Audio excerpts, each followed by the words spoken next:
क्या पढ़ रहे थे? क्या टॉपिक था? राष्ट्रवाद शुरू कर दिया है ना। भारत में राष्ट्रवाद का होता है और राष्ट्रवाद के साथ में आज हम लोग को इंडियन नेशनल कांग्रेस के बारे में पढ़ना है। ठीक है, यहीं से इंडियन नेशनल कांग्रेस का फॉर्मेशन है और इंडियन नेशनल कांग्रेस के फॉर्मेशन के बारे में यहीं से पढ़ना है। तो आज वही शुरू करना है बेसिकली, इंडियन नेशनल कांग्रेस का भारत के अंदर कैसे शुरुआत होती है। और इंडियन नेशनल कांग्रेस की शुरुआत के लिए हमको ये शब्द पढ़ना जरूरी होता है, इसलिए हम लोग इसकी बात करते हैं या चर्चा करते हैं। ठीक है, तो इंडियन नेशनल कांग्रेस भारत की सबसे बड़ी संस्था के तौर पर जानी जाती है। ये बात हम लोग जानते हैं कि जब भारत को आज़ादी मिली तो 1885 से 1947 तक का जो पूरा का पूरा आज़ादी में रोल रहा है वो इंडियन नेशनल कांग्रेस और उसके लीडर्स का रहा है ना। तो जितने भी लीडर्स उस समय में निकले, भले से वो कांग्रेस विरोधी बाद में रहे हों या कांग्रेस के दल के रहे हों या कांग्रेस से उनकी नरम या गर्म दल के बेसिस पर विभाजन भी भले से रहा हो, लेकिन 1885 से 1947 तक के कांग्रेस का जो कार्यकाल है वो हम लोग को पढ़ना भारत की आज़ादी के लिए बहुत जरूरी है, क्योंकि भारत की आज़ादी में 1947 तक उससे जुड़ा हुआ हर एक लीडर भारत की आज़ादी के लिए यहाँ पे कार्य करता हुआ दिखाई दे रहा है। ठीक है, तो यहाँ पे इंडियन नेशनल कांग्रेस जो आप पढ़ रहे हो और आज का इंडियन नेशनल कांग्रेस, इसको बिल्कुल भी कनेक्ट मत कीजिएगा। ठीक है, आज का दल एक पॉलिटिकल ऑर्गेनाइजेशन है ना, राजनीतिक दल है। राजनीतिक दल के बाद मतलब ये वो पॉलिटिकल पार्टी है जिनका आपस में ही डिस्प्यूट्स रहता है, कांग्रेस, भाजपा या टीएमसी या बहुत सारी पॉलिटिकल पार्टी। उन बेसिस पे इसको जज मत कीजिएगा। ये वो पुरानी वाली कांग्रेस है जो भारत की आज़ादी के लिए लड़ी, क्योंकि उस समय इसके अलावा कोई संस्था थी ही नहीं। एक ही मात्र संस्था है जो जिसके अंदर सारे लीडर्स जो हैं इंडिया के वो सब एक ही ग्राउंड के अंदर आके कनेक्ट हो गए। ठीक है, तो इस वजह से भारतीय राष्ट्रीय कांग्रेस का जो ऑब्जेक्टिव रहा है वो भारत की आज़ादी के लिए रहा। और भारतीय राष्ट्रीय कांग्रेस का ऑब्जेक्टिव भारत की आज़ादी बन क्यों गया या किस वजह से भारतीय राष्ट्रीय कांग्रेस ने भारतीय आज़ादी में पार्टिसिपेशन लेना शुरू कर दिया, है ना। या ये लीडर्स कौन थे जो एकदम से आए और इन्होंने आके भारत की आज़ादी के लिए लड़ना शुरू कर दिया। इस सब की चीज, ये सारी चीजें समझने के लिए हमको ये समझना पड़ेगा कि भारत के अंदर इन लोगों की विचारधाराएं थी क्या, जिसकी वजह से ये लोग यहाँ तक पहुंचे। उस विचारधारा में एक सबसे बड़ी विचारधारा राष्ट्रवाद है ना। तो राष्ट्रवाद का जब जन्म हुआ था 1857 के विद्रोह के बाद से, उसी के बाद से लगातार प्रयास हो रहे थे कि भारत में एक ऐसा पॉलिटिकल ऑर्गेनाइजेशन या राजनीतिक संस्था खोली जाए जिस राजनीतिक संस्था के अंतर्गत भारत का हर एक नेता, हर एक व्यक्ति आके वहां पे भारतीय लोगों की आज़ादी के लिए कार्य करे। ठीक है, अभी देखिए 1885 से पहले भारतीयों के मन में अभी ये भाव नहीं है कि अंग्रेजों से हमें आज़ादी लेनी है। ये बात को भी ध्यान रखिएगा थोड़ा, अंग्रेजों से हमें आज़ादी लेनी है। कुछ एक आध लीडर्स थे जो शायद आज़ादी की या पूर्ण स्वराज की या फिर स्वराज की बात करते थे, कुछ एक आध लीडर, जैसे दादाभाई नौरोजी। दादाभाई नौरोजी ने सबसे पहले स्वराज वर्ड यूज इसीलिए किया था क्योंकि वो कहते थे सेल्फ रूल ही हमारे लिए इम्पोर्टेंट है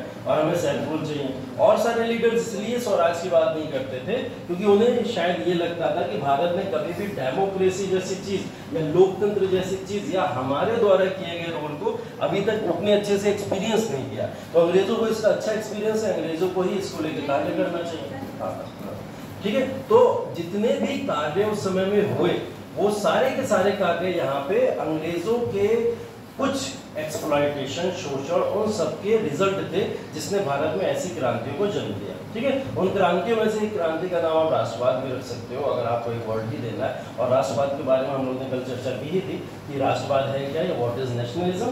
फिर से मैं रिपीट कर देता हूँ उस डेफिनेशन को।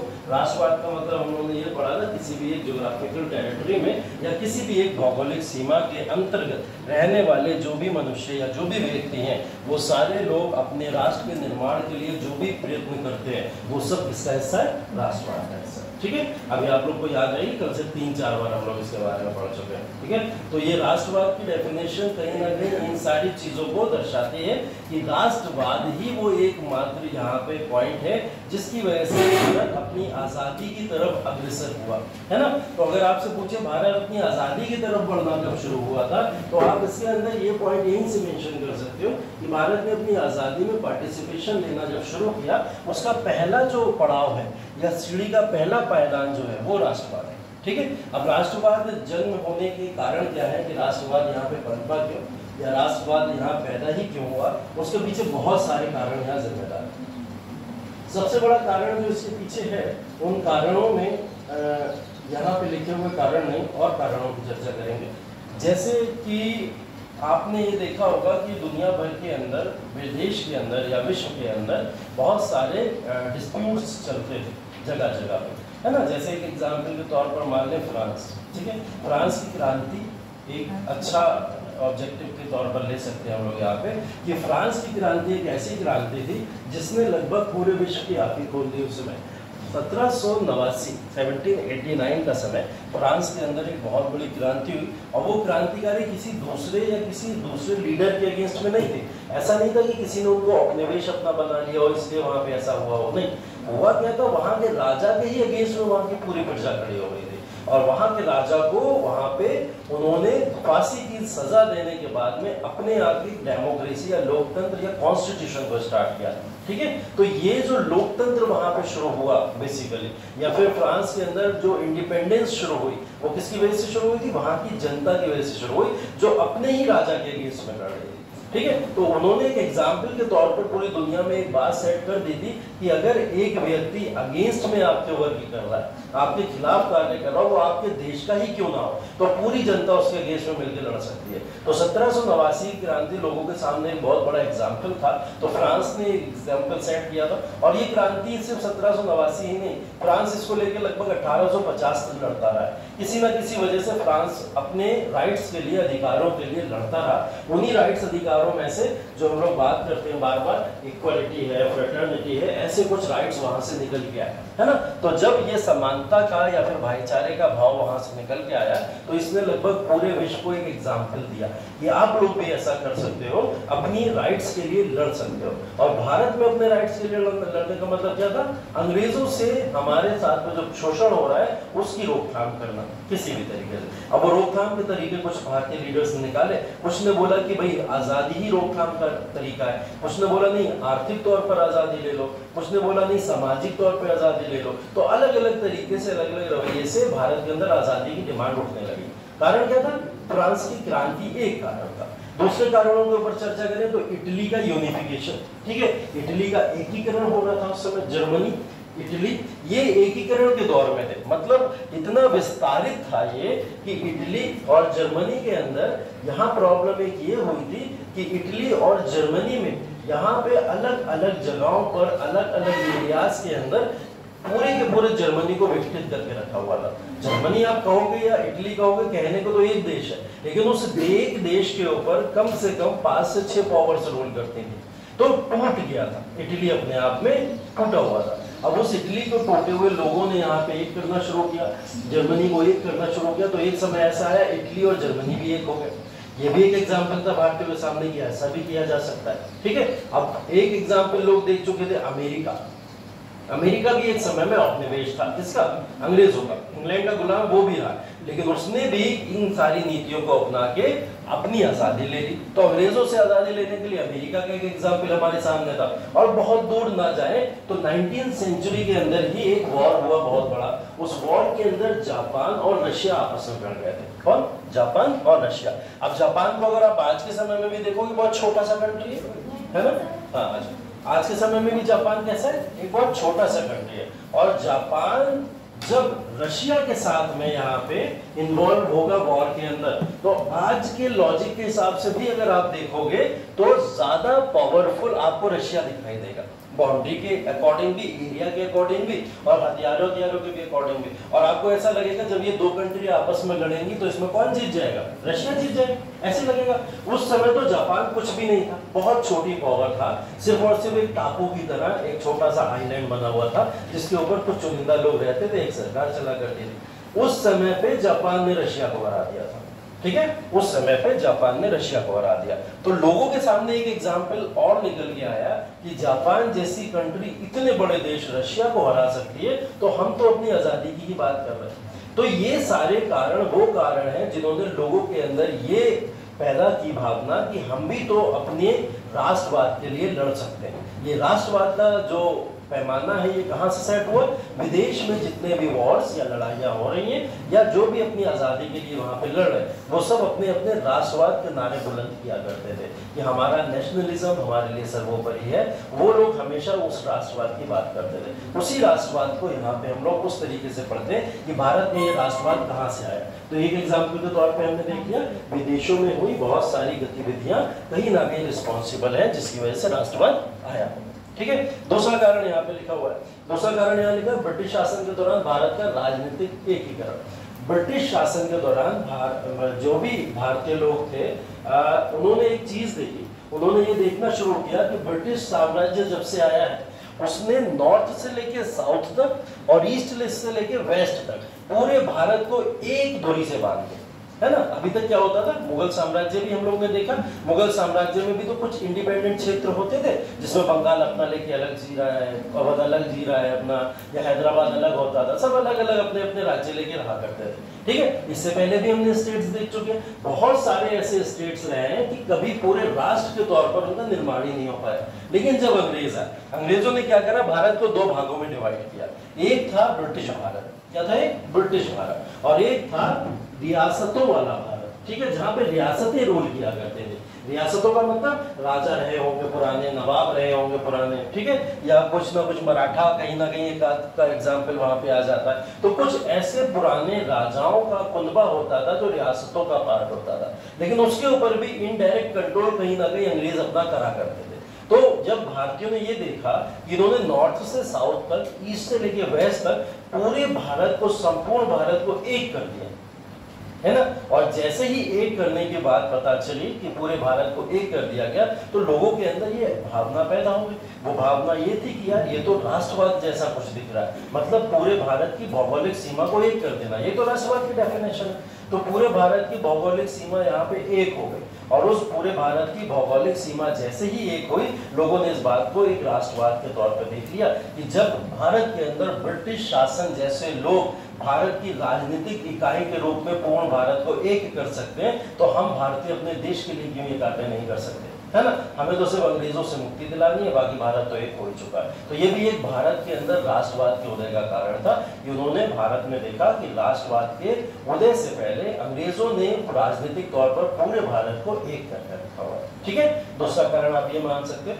तीसरा कारण प्रेस और साहित्य की भूमिका, ये भी मैं आपको बताते जा रहा हूँ बार बार कि प्रेस कितना रिस्पॉन्सिबल था। जब हमने पूरे प्रेस का टॉपिक पढ़ लिया तो पूरे प्रेस के टॉपिक में आपको समझ आ गया मीडिया कितना इंपॉर्टेंट थी उस समय, न्यूज़पेपर, मैगजीन्स, बुक्स कितनी इंपॉर्टेंट थी, या साहित्य के तौर पर कवि और कविताएं कितने इंपॉर्टेंट थे जिन्होंने लोगों के अंदर राष्ट्रवाद की भावनाओं को डेवलप किया होगा। ठीक है, तो अगर हम एक एग्जाम्पल के तौर पे हम लोग बात करें कि प्रेस का विकास किस तरीके से भारतीय राष्ट्रवाद में मदद कर रहा था, कल क्वेश्चन के तौर पे भी मैंने आपसे पूछा था कि प्रेस का विकास भी किस तरीके से मदद कर सकता है भारत के राष्ट्रवाद के अंदर। तो प्रेस के विकास ने इस तरीके से मदद करी होगी कि जब जब ये मीडिया के ऊपर सेंसरशिप लगाते थे, जब जब ये मीडिया को रोका करते थे किसी भी तरीके से कि मीडिया अब आगे चल के किसी भी तरीके के लेख नहीं छाप सकती, तब भारतीयों को ये एहसास होता था कि हम लोग के साथ में ये गलत हो रहा है, हमारे साथ में जो भी ऑब्लिगेशंस लगाए जा रहे हैं, जो भी हमारे साथ में बैन लगाया जा रहा है, ये हमारे राइट्स के साथ में या फिर हमारे अधिकारों के साथ में है ना।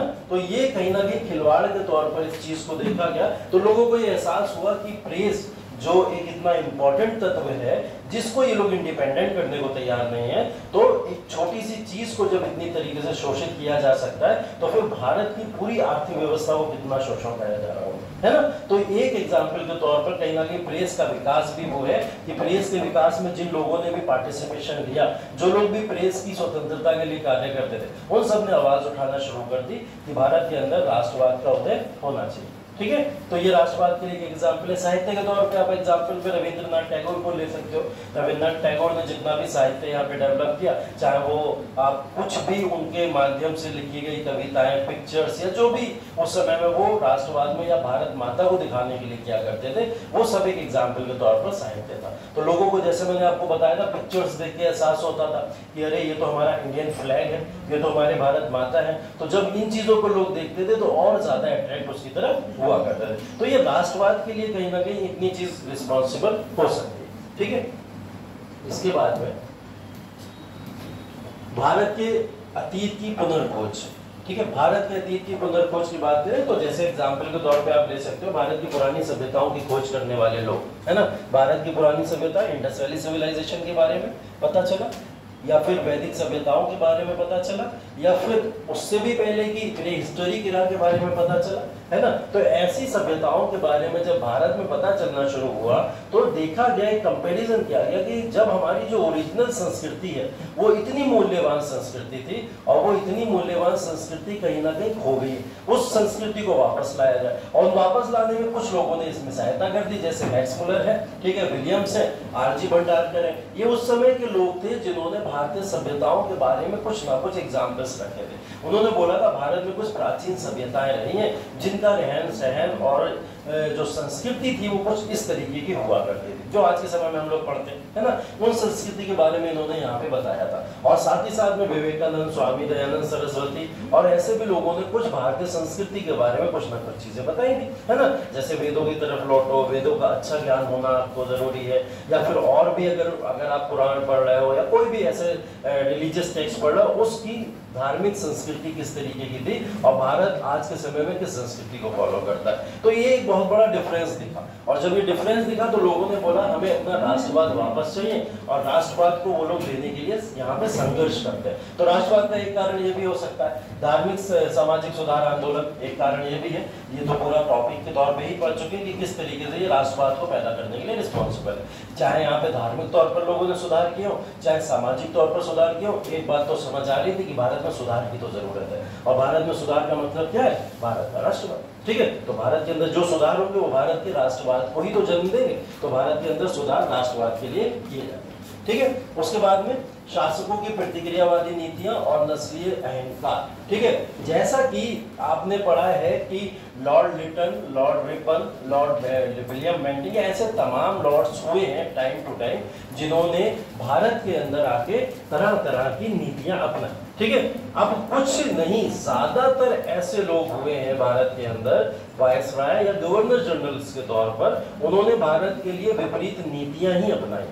विपरीत नीतियों की बात करेंगे, कुछ ना कुछ नकारात्मक चीजें करी। जैसे कल लॉर्ड लिटन के बारे में हम लोग पढ़ रहे थे, लॉर्ड लिटन ने भारत के अंदर जितनी भी चीजें करी वो सारी की सारी चीजें कहीं ना कहीं नकारात्मकता की तरफ ले जाती थी। और ये वही समय है जिस समय में राष्ट्रवाद का उदय भी हो रहा है। कौन सा समय है? जब हम लोग लॉर्ड लिटन के समय काल को देख रहे हैं तो ये वही समय है 76 का, 78 का, 80 का, जिस समय में 85 तक कांग्रेस की स्थापना हो जाएगी। तो एक तौर पर यह भी माना जाता है कि लिटन की नीतियों ने भारतीयों को मजबूर कर दिया कि वो अब अपने लिए एक नया ऑर्गेनाइजेशन बना के लाए। तो उन्होंने कांग्रेस को बनाने की कोशिश करी। लिटन की नीतियां क्या क्या थी? एग्जाम्पल के तौर पर अगर देखा जाए तो भारत के अंदर जो भी नीतियां लिटन ने आगे अपनाई उसका एक एग्जाम्पल तो आपको मैंने दिया था, सिविल सेवाएं, है ना। सिविल सेवाओं में एज घटा दी गई थी, 19 वर्ष कर दी गई थी। भारतीयों के साथ में अत्याचार था, उन्हें सिविल सेवाओं में ना जाने के लिए कहीं ना कहीं रोका जा रहा था कि आप सिविल सेवाओं में पार्टिसिपेट ना कर सको। इस वजह से 19 वर्ष एज कर दी गई।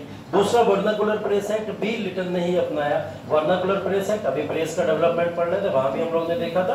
तो वर्नाकुलर प्रेस एक्ट में क्या करा गया था? लोकल जितनी भी भाषाएं उन सारी भाषाओं के ऊपर रोक लगा देना, ठीक है।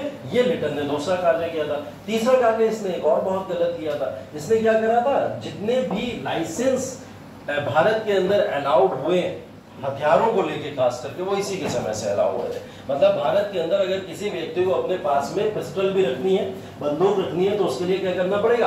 लाइसेंस लेना पड़ेगा। लाइसेंस उसके लिए कंपलसरी कर दिया गया। ऐसी लाइसेंस वाली प्रणाली अपने पास हथियार रखने को लेके इससे पहले कभी थी ही नहीं, लेकिन ये पहली बार यहाँ पे आए थे। लाइसेंस प्रणाली आज के समय में सही तौर पे देखी जाती है, होनी चाहिए लाइसेंस। अगर आपके पास में पिस्टल, बंदूक या कोई धारदार हथियार है, आपके पास में एक लाइसेंस होना चाहिए उसका, है ना।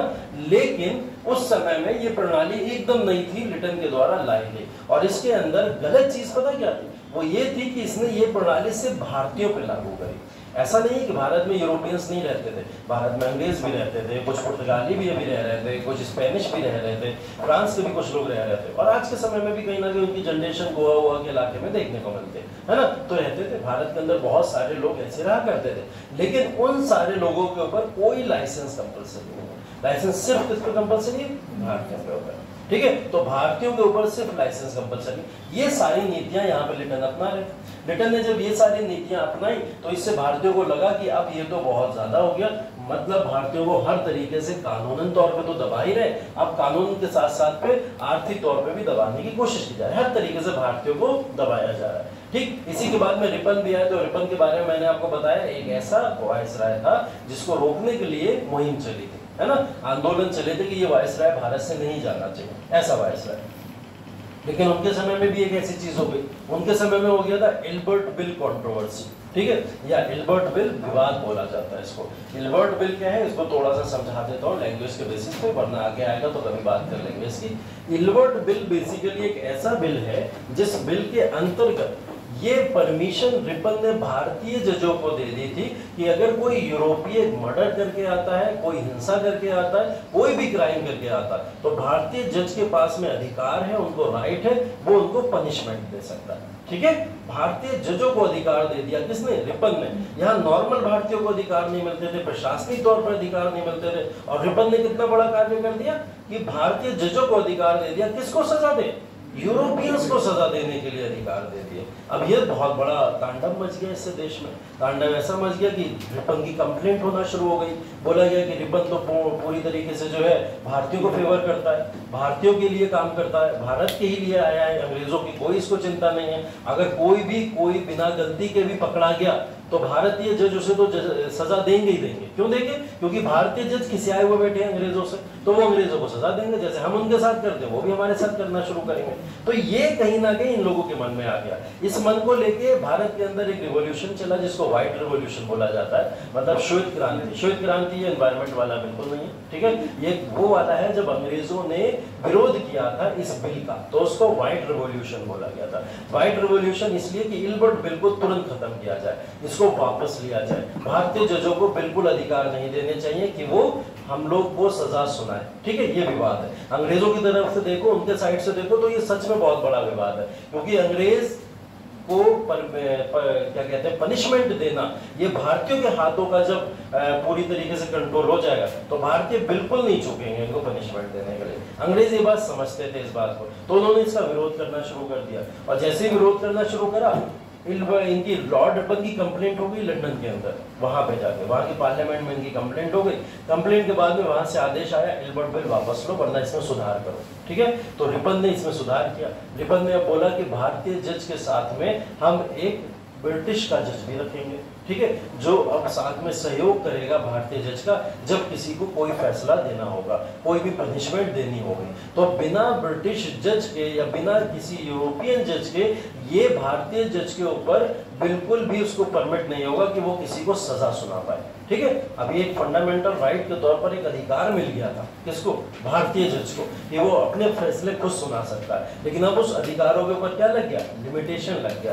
बिना अंग्रेजों के डिस्कशन किए अब वो अपने डिसीजन भी नहीं ले सकता था। तो अब इसका विरोध कौन करेगा? अब भारतीय इसका विरोध करना शुरू करेंगे। अब भारतीयों ने इसके अगेंस्ट में विरोध करना शुरू कर दिया। जब इतना सारा विरोध हुआ तो इसके बाद में इल्बर्ट बिल को मजबूरन वापस लेना पड़ गया रिपन को। और रिपन ने जब इल्बर्ट बिल वापस लिया तो लोग जो थे, भारत के लोग जो थे, पढ़ा लिखा जो तबका था या फिर भारत के सामान्य लोग थे, एक चीज नोटिस कर रहे थे। वो ये चीज नोटिस कर रहे थे कि अगर भारत में भारतीयों के लिए एक सुधार भी छोटा सा लाने का प्रयास अगर किया जा रहा है तो उसके अंदर इतना बवाल हो रहा है, उसे भी वापस ले लिया जा रहा है। तो अगर कोई बड़े सुधार की बात होने लगी तो अंग्रेज तो बिल्कुल हमें अलाउ नहीं करेंगे। तो इसका अच्छा तरीका यह है अब अंग्रेजों से आजाद ही हो जाया जाए। तो इसने लोगों के अंदर क्या पैदा कर दिया? राष्ट्रवाद, ठीक है। यही राष्ट्रवाद लोगों के अंदर इन सब प्रॉब्लम्स की वजह से भी आया कि हमारे साथ में ये जो गलत हो रही हैं चीजें, इसको एक ही चीज खत्म कर सकती है और वो है राष्ट्रवाद का उदय होना। तो राष्ट्रवाद का उदय यहीं से लोगों के अंदर हो गया, वो भावना कहीं ना कहीं जागृत हो गई, ठीक है। उसके बाद में, और देखिए राष्ट्रवाद कोई ऐसा संकल्प नहीं है कि आज मुझे पता चल गया मेरे अंदर राष्ट्रवाद है तो मैं आज से कुछ कार्य करना शुरू कर दूं। नहीं, ये कोई पता चलने वाली चीज नहीं है। है ना। तो ये ऐसा कुछ नहीं है कि राष्ट्रवाद पता चल गया तो लोगों ने काम करना शुरू कर दिया। ये वो है राष्ट्रवाद को धीरे धीरे धीरे लोगों के मन के अंदर, लोगों के दिमाग के अंदर या लोगों के कार्यों के अंदर बैठता चला गया। वो कोई भी कार्य अब आगे करते थे तो दिमाग में उनके रहता था कि राष्ट्र के लिए करना है, और जब राष्ट्र के लिए करने वाली बात आती थी उसी को हम लोग राष्ट्रवाद करें। ऐसा नहीं है कि अचानक से एकदम लिटन लाया होगा प्रेस से रिलेटेड बैन लगाने के लिए वर्नाकुलर, उसी दिन लोगों के अंदर राष्ट्रवाद जग गया, ऐसा नहीं, एकदम आने वाली चीज नहीं है। राष्ट्रवाद क्या है, एक स्लो प्रोसेस है और टाइम लगता है राष्ट्रवाद को डेवलप होने के लिए, ठीक है। तो राष्ट्रवाद डेवलप जो हुआ वो इसी वजह से हुआ। आगे देखिए इसकी और चीजें भी हैं। पश्चिमी विचार और शिक्षा का प्रभाव। पश्चिमी विचार की बात करें तो बहुत सारे ऐसे पश्चिमी या वेस्टर्न राइटर्स थे जो लगातार फंडामेंटल राइट्स लोगों की क्या होती हैं, किसी भी तरीके के देश की स्वतंत्रता क्या होती है, इंडिपेंडेंस क्या होती है, या किसी भी देश के लोगों को उनकी आर्थिक नीतियों के तौर पर किस तरीके के साधन मिलने चाहिए, इस सब के बारे में लिखा करते थे, लगातार लिखा करते थे। अब अंग्रेजों ने अपने पैर पे खुद कुल्हाड़ी मारी थी, इन्होंने वेस्टर्न थॉट्स पढ़ाना शुरू किए थे भारतीयों को, बोला था ना वेस्टर्न एजुकेशन देंगे हम आपको। तो जब वेस्टर्न एजुकेशन दोगे तो फिर वेस्टर्न राइटर्स को भी पढ़ाना पड़ेगा आपको। और वेस्टर्न राइटर्स सब तो ऐसे नहीं है जो कह रहे हैं कि अंग्रेज अच्छे हैं, अंग्रेज अच्छे हैं। वेस्टर्न राइटर्स तो वो भी है ना जो क्रिटिसाइज भी कर रहे हैं। अगर आप किसी की फंडामेंटल राइट्स को रोकते हो, किसी की आजादी रोकते हो, तो उसका क्रिटिसिज्म करने वाले लोग भी तो हैं। तो कई सारे वेस्टर्न थॉट्स के ऐसे राइटर्स थे जिन्होंने इन चीजों के बारे में बात की हुई थी कि लोगों के अधिकार उनको मिलने चाहिए, लोगों की स्वतंत्रता उनको मिलनी चाहिए। इन सारी चीजों को भारतीयों ने पढ़ लिया। अब जैसे ही उन्होंने पढ़ा तो पढ़ने के बाद में उनके अंदर एक विचार डेवलप हुआ, ये सब चीजें तो भारत में है नहीं, और ये सब चीजें भारत में अंदर पैदा कैसे होंगी, इनको लाया कैसे जाएगा, तो वो लाने के लिए एक कॉन्सेप्ट है राष्ट्रवाद। तो लोगों के अंदर यहाँ से भी राष्ट्रवाद आया होगा। बाकी एक एग्जाम्पल शिक्षा का विस्तार भी ले सकते हो आप। शिक्षा का भी विस्तार जिस तरीके से भारत में हुआ, एजुकेशन का डेवलपमेंट जैसे जैसे होता जा रहा था, तो एजुकेशन भी लोगों के लिए एक कहीं ना कहीं सीढ़ी बनी, एक माध्यम बना जिसने उसको राष्ट्रवाद की छत तक पहुंचाने का कार्य किया होगा, ठीक है। तो राष्ट्रवाद के लिए आप कारण लिखने जाओ तो बहुत सारे कारण आप लिख सकते हो, है ना। ये तो बस बेसिक कुछ कारण मैंने आपको बता दिए जो आप अपने दिमाग में रख सकते हो कि राष्ट्रवाद अगर आया तो राष्ट्रवाद है क्या और राष्ट्रवाद क्यों आया होगा, उसके कारण क्या थे। तो ये कारण अब आपको सब पता चल गया कि राष्ट्रवाद क्यों आया होगा। मतलब एक अगर लाइन में बोलूं तो भारतीय लोग ब्रिटिश नीतियों से परेशान हैं और उसको लेके कोई रास्ता ढूंढ रहे हैं। वही रास्ते क्या है, राष्ट्रवाद, ठीक है। उसी राष्ट्रवाद को यहाँ पे हम लोग ने पढ़ा। अब राष्ट्रवाद जब भारत के अंदर आना शुरू हो गया या राष्ट्रवाद जैसी घटनाएं देखने को शुरू हुई तो राष्ट्रवाद ने एक बहुत बड़े पॉलिटिकल ऑर्गेनाइजेशन को बना दिया जिसका नाम था Indian National Congress. Indian National Congress भी अपने दम पे बनने वाला ऑर्गेनाइजेशन था नहीं, वो सिर्फ भारतीय बनाते तो ये ऑर्गेनाइजेशन शायद असफल हो जाता, और ऐसे बहुत सारे ऑर्गेनाइजेशन असफल हो चुके हैं। उनकी अभी लाइन लगी हुई है, आगे दिखाता हूँ आपको। लेकिन इंडियन नेशनल कांग्रेस इतना सफल क्यों हो गया, क्योंकि ये बहुत सोची समझी नीति के थ्रू इस ऑर्गेनाइजेशन को बनाया गया था। ये ऑर्गेनाइजेशन सिर्फ भारतीय ने नहीं बनाया, इस ऑर्गेनाइजेशन में कुछ ब्रिटिशर्स भी थे जो हिडन तौर पर भारतीयों का साथ दे रहे थे और एक आध ओपनली भारतीयों को आके फेवर करते थे, ठीक है। तो ये जो भारत के अंदर जो इंडियन नेशनल कांग्रेस का फॉर्मेशन हुआ, इस फॉर्मेशन को सफल बनाने के पीछे और इस फॉर्मेशन के पीछे कौन कौन सी चीजें जिम्मेदार हैं, वो सारी चीजें भी हम देखने वाले हैं, ठीक है। अब राष्ट्रवाद की हेडिंग डाल लो अपनी कॉपी में और उसके कारण लिख लो बस। राष्ट्रवाद की डेफिनेशन आप लोग को पता है, ठीक है। राष्ट्रवाद की डेफिनेशन आप लोग को पता ही है, उसको अपने शब्दों में लिख लेना बाद में जाके, लेकिन अभी लिख लो राष्ट्रवाद के कारण, ना कारक भी लिख सकते हो, कारण।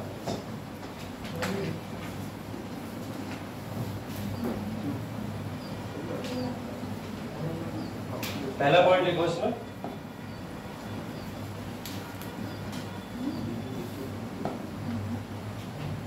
विदेश में हो रहे राजनीतिक परिवर्तन, विदेश में हो रहे राजनीतिक परिवर्तन।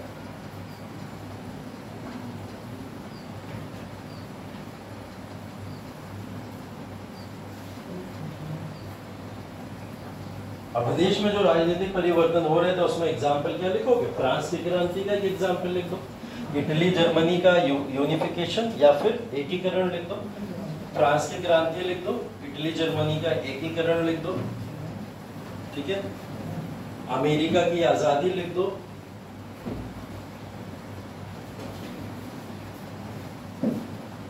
जापान की विजय लिख दो, जापान की विजय।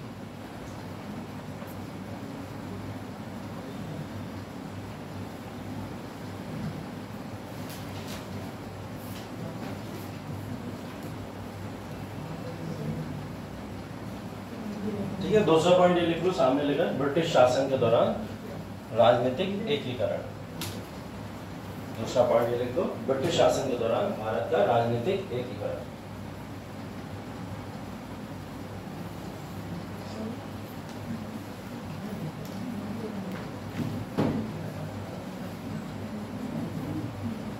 तीसरा पॉइंट, प्रेस और साहित्य की भूमिका। अब इसके अंदर जो भी चीजें वो सब आपको मैंने समझा दी, ठीक है। अपने तरीके से आप उसको कैसे भी लिख सकते हो, जरूरी नहीं इसी भाषा को लिखो, इसी लैंग्वेज को लिखो, ना ही मैंने ये भाषा आपको बताई ना ये लैंग्वेज बताई, है ना। वो बस एक पॉइंट के तौर पर लिखी हुई है कि जब आपको ये नोट्स दिए जाएंगे, अगर, ठीक है, अगर दिए जाएंगे तब आप लोग को ये मिल जाएगा, ठीक है। प्रेस और साहित्य की भूमिका अगला पॉइंट, बिना आदेश के नहीं दे सकते भाई नोट्स। भारत के अतीत की पुनर्खोज, उसके बाद लिखो भारत के अतीत की पुनर्खोज। लिख लो अब।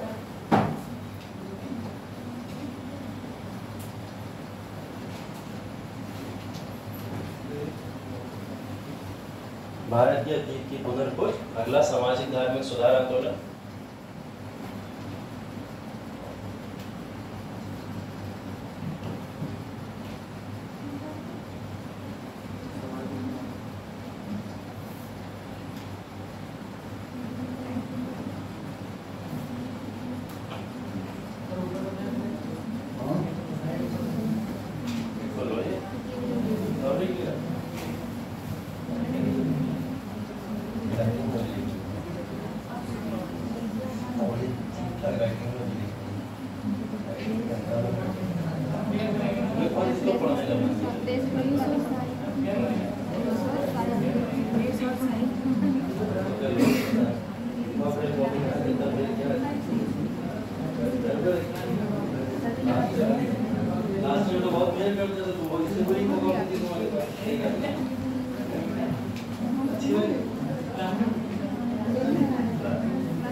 हो गया। चलो इसके बाद देखो हम लोग बात कर रहे हैं इंडियन नेशनल कांग्रेस के फॉर्मेशन। उससे पहले फॉर्मेशन से पहले भारतीय राष्ट्रीय कांग्रेस से पहले भी कई सारे राजनीतिक संगठन बन चुके थे या ऐसे बहुत सारे ऑर्गेनाइजेशन बने थे जिन ऑर्गेनाइजेशन ने भारतीय राजनीति के अंदर एक बहुत बड़ा परिवर्तन पैदा किया था। ठीक है, अब वो राजनीतिक परिवर्तन मतलब ये ऑर्गेनाइजेशन जो आप पढ़ोगे इनका सक्सेस या फेलियर का कोई कॉन्सेप्ट नहीं, सिर्फ इतना समझना है आपको कि भारतीय राजनीति के अंदर कुछ ऑर्गेनाइजेशन ऐसे बने जिनसे प्रभावित होकर आगे इंडियन नेशनल कांग्रेस का फॉर्मेशन हुआ होगा, है ना। अब ये ऑर्गेनाइजेशन से आपके लॉजिक नहीं पूछे जाते हैं कि ये ऑर्गेनाइजेशन में बताइए कि अगर लैंड होल्डर सोसाइटी बनी होगी तो लैंड होल्डर सोसाइटी बनने के पीछे के कारण क्या क्या रहे, ऐसे कारणों की जिम्मेदारी बताइए या कुछ भी बताइए, ऐसा नहीं पूछे जाते।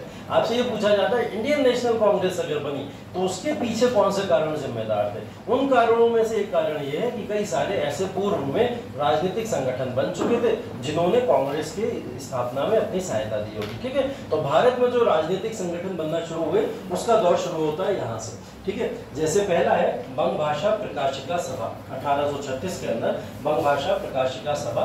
ये राजा राम मोहन राय के के सहयोगियों के द्वारा बनाया गया था। और राजा राम मोहन राय के सहयोगी कौन है? हाँ, विलियम बेंटिंक। तो बंग भाषा प्रकाशिका सभा विलियम बेंटिंक ने बनाई। ईश्वर चंद्र विद्यासागर। अच्छा, और डीपी वाडिया।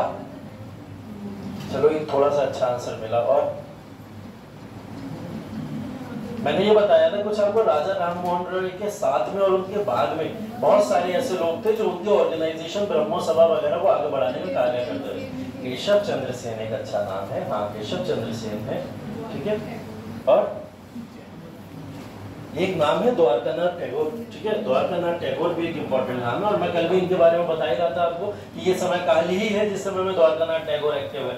द्वारकानाथ टैगोर टैगोर फैमिली में सबसे बड़े वाले, ठीक है, ध्यान रखना। कल पूरी टैगोर फैमिली समझाइए तो मैं शर्मिला टैगोर तक, है ना, तो वो वाली पूरी टैगोर फैमिली में द्वारकानाथ टैगोर की बात हो रही है, ठीक। तो ये जो बंग भाषा प्रकाशिका सभा है, इनके सहयोगियों द्वारा गठित की बात हो रही है। तो अब आप यहाँ अपना लॉजिक खुद लगा लीजिएगा। इस समय में राजा राम मोहन राय के जो भी समर्थक थे वो बंग भाषा प्रकाशिका सभा के मेंबर के तौर पर वहां पे रहे होंगे, ठीक है। दूसरा ऑर्गेनाइजेशन जमींदारी एसोसिएशन, ठीक है। जमींदारी एसोसिएशन को लैंड होल्डर सोसाइटी के तौर पे भी जाना जाता है। कभी जमींदारी एसोसिएशन भी नाम आ गया है, कभी लैंड होल्डर सोसाइटी भी आ गया है। इसका गठन 1837 में हुआ था और इसको पर्टिकुलर द्वारकानाथ टैगोर ने ही स्थापित किया था, ठीक है। द्वारकानाथ टैगोर ने ही इसको स्थापित किया था। और इस लैंड होल्डर सोसाइटी के अंदर आप समझ सकते हो किसकी लैंड की बात हो रही है, जमींदारियों की बात हो रही होगी। तो जमींदारों के राइट्स या किसानों के अधिकार, ऐसी तमाम चीजें इसके अंदर की गई होंगी। इसको समझाने की कोई जरूरत है, ठीक है। तो 1837 में zamindari association. Bengal British India society 1843, Bengal British India society 1843, ठीक है। संस्थापकों में अगेन फिर द्वारकानाथ टैगोर दिखते हैं इसमें, जॉर्ज थॉमसन, ठीक है। ऐसे कई सारे ऑर्गेनाइजेशन है जिसमें आपको अंग्रेज प्रतिभागी दिखते रहेंगे। इसका मतलब ये नहीं है कि अंग्रेज सब बुरे थे, है ना, कुछ ऐसे भी तो भारतीय के फेवर में भी कार्य करते थे और भारतीयों को आजादी दिलाने के लिए कोशिश भी करा करे, ठीक है। तो वो लोग भी, तो इसके अंदर ये नाम जरूर लिख लीजिएगा, द्वारकानाथ टैगोर, चंद्रमोहन चटर्जी और परमानंद मैत्रा, ठीक। प्योर फैक्चुअल है ये। इसके अंदर सिर्फ क्वेश्चन आता है कौन सी सभा का स्थापना कौन से व्यक्ति के द्वारा की गई और कौन सी सन में की गई। तो आपको सन, ऑर्गेनाइजेशन का नाम और उस व्यक्ति के बारे में पता होना चाहिए। आपसे कारण पूछे कांग्रेस की स्थापना के पीछे, तो इन कारणों को आप वहां पे मेंशन कर सकते हो। इतने पॉलिटिकल ऑर्गेनाइजेशन ऑलरेडी भारत के अंदर संचालित हुआ करते थे, जिसकी वजह से भारत में एक और पॉलिटिकल ऑर्गेनाइजेशन उससे इंस्पायर होकर बना लिया गया, ठीक है। फिर ब्रिटिश इंडियन एसोसिएशन 1851, ठीक है। अध्यक्ष है इसके राधाकांत देव, अध्यक्ष है राधाकांत देव और महासचिव इसके कौन थे, देवेंद्रनाथ टैगोर। देवेंद्रनाथ टैगोर कौन है, द्वारकानाथ टैगोर के पुत्र, ठीक है। द्वारकानाथ टैगोर के पुत्र हैं देवेंद्रनाथ टैगोर।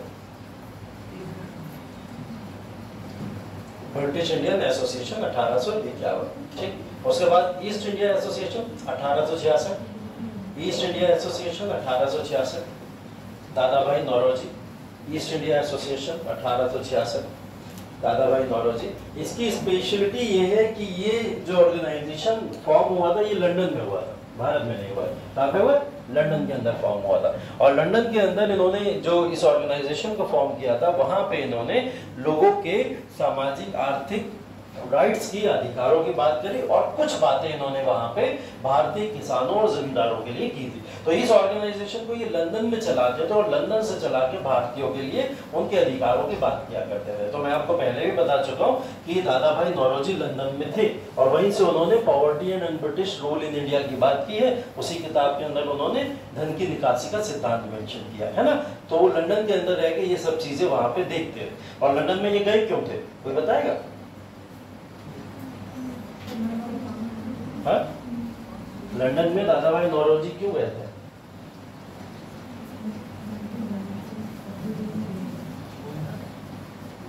बहुत अच्छा और इम्पोर्टेंट क्वेश्चन है और बहुत पॉपुलर क्वेश्चन है कि दादा भाई नौरोजी लंदन में कौन थे, क्या कर रहे थे? Exactly, very good, member of parliament, सदस्य थे पार्लियामेंट के वहां पे। ब्रिटेन ने इनको इनवाइट किया था पर्सनली कि आप आके हमारे यहाँ सदस्य बनिए। तो ब्रिटेन की पार्लियामेंट के सदस्य थे लंदन के अंदर जाके, और अंग्रेजों ने ही इन्हें बुलाया और इन्होंने उनकी ही सारी जांचें कर डाली वहां बैठ के, है ना। तो अंग्रेजों का पूरा जो भी उनकी थ्योरी भारत में चलती थी उसको फिल्टर करा था वहां बैठे। तो इनको बुलाया अंग्रेजों ने भले से था, लेकिन ये वहां पे जाके यही सब चीजें देख रहे थे कि भारतीयों के साथ में क्या गलत नीतियां भारत में अपनाई जा रही है ना। तो ये कार्य इनके दादा भाई नौरोजी के काफी पॉपुलर है। 66 में ये वहां पे है और आगे चल के भी कांग्रेस में भी इनका लगातार रोल देखते रहो। 67 में है पूना सार्वजनिक सभा, महादेव गोविंद रानडे, पूना सार्वजनिक सभा। उसके बाद में Indian league 1875, Shishir Kumar Ghosh. Indian league 1875, Shishir Kumar Ghosh.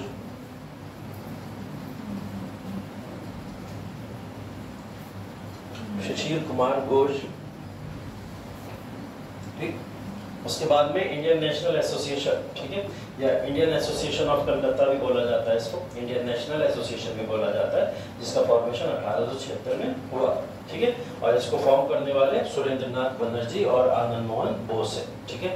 Surendranath Banerjee और आनंद मोहन बोस, इन दो व्यक्ति ने मिलकर इसका फॉर्मेशन किया। सुरेंद्रनाथ बनर्जी देखिए बहुत पॉपुलर रहे हैं फॉर्मेशन ऑफ ऑर्गेनाइजेशन के लिए। भारत के अंदर जितने पॉलिटिकल ऑर्गेनाइजेशन इस समय फॉर्म हुआ करते थे, उन पॉलिटिकल ऑर्गेनाइजेशन के लिए ये जाने जाते थे।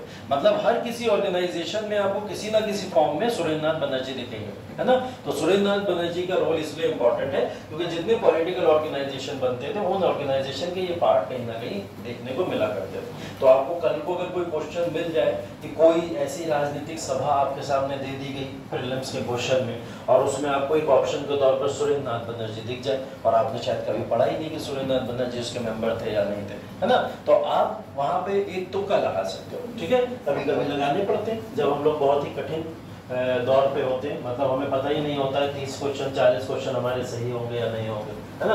तो वो दौर होता है तुक्के लगाने का, तो वहां पे आप तुक्का लगा सकते हो। जब आपको पता होता है आपका होगा ही नहीं, है ना, वहां पता चल जाता है ना, एग्जाम देते देते पता चल जाता है ना, सब लोग जो भी बैठ के एग्जाम दे रहे होते हैं तो सबको पता चल जाता है कि आपका सिलेक्शन हो रहा है या नहीं हो रहा है। वो तो लोग बात करते हैं कि मैं आंसर की देखूंगा फिर बताऊंगा, ये सब बातें होती नहीं है। जब आप पेपर देख रहे होते हैं बैठ के, वहीं बैठ के आपको स्पष्ट हो जाता है कि आपका सिलेक्शन हो रहा है या नहीं हो रहा है। वो ऐसे स्पष्ट हो जाता है, मेजोरिटी ऑफ द क्वेश्चंस आपको आते होते हैं या आप सही कर रहे होते हो, तो आपको एक अंदाजा हो जाता है पेपर को देखने के बाद में। अब वहां पे क्या होता है, आप एक ऐसी कंडीशन में फंस गए, मान लो कि आप यूपीएससी का एग्जाम देने बैठे हो, उसमें 100 क्वेश्चन में से आपको जो क्वेश्चन नंबर ऑफ क्वेश्चंस आते हैं वो 40 क्वेश्चन आते हैं। कितने आते हैं? 40 आते हैं। 60 क्वेश्चन के बारे में आप नहीं जानते, 60 क्वेश्चन अनसुने से आपको लग रहा है। ऐसी कोई सिचुएशन कल को आ जाए, ईश्वर ना करे आए, आप लोग को तो मैं कोशिश करूंगा, दुआ करूंगा कि 50 से प्लस ही आते हो, है ना। लेकिन मान लो कि अगर नहीं आते या कोई ऐसी दिक्कत हुई, 40 क्वेश्चन पे आप फंस गए। अब 60 क्वेश्चन में से आपको कोई 20 क्वेश्चन उठाने पड़ेंगे, कोई तो 20 क्वेश्चन उठाने पड़ेंगे और उन क्वेश्चन के ऊपर आपको लगानी पड़ेगी अपनी इसकी पावर, दिमाग की पावर। और वो दिमाग की पावर का एक एग्जाम्पल होता है तुक्का, ठीक है। वो तुक्का कोई ऐसी बेकार चीज नहीं है, तुक्का भी एक अच्छी चीज है, बस ये है कि आप उसको सही से तुक्का मार लेते हो, है ना। तो कई सारे लोग मैंने देखा तुक्के मारते 20 में से 15-16 तक सही कराते हैं तुक्के मारने में, है ना। और कई लोग ऐसे होते हैं कि 20 करे तो 20 के 21 गलत हो गए तुक्के मारते मारते, ठीक है। तो इतनी बुरी भी किस्मत होती है, तो होता है ऐसा। कुछ लोगों का एवरेज होता है 50-50 होता है कि चलो आधे सही होंगे आधे गलत होंगे। तो तुक्के ऐसे क्वेश्चन पे मारे जाते हैं जिन क्वेश्चन के बारे में आप 50-50, 70-30 या 60-40 होते हो, है ना। ऐसे क्वेश्चन पे तुक्का कभी नहीं मारा जाता जिसके बारे में आपने कभी सुना ही नहीं, है ना। तो थोड़ा बहुत अगर आपने किसी के बारे में सुना हुआ है उस पर कोशिश कर सकते हैं कि आप इंटेलिजेंट गैस करो।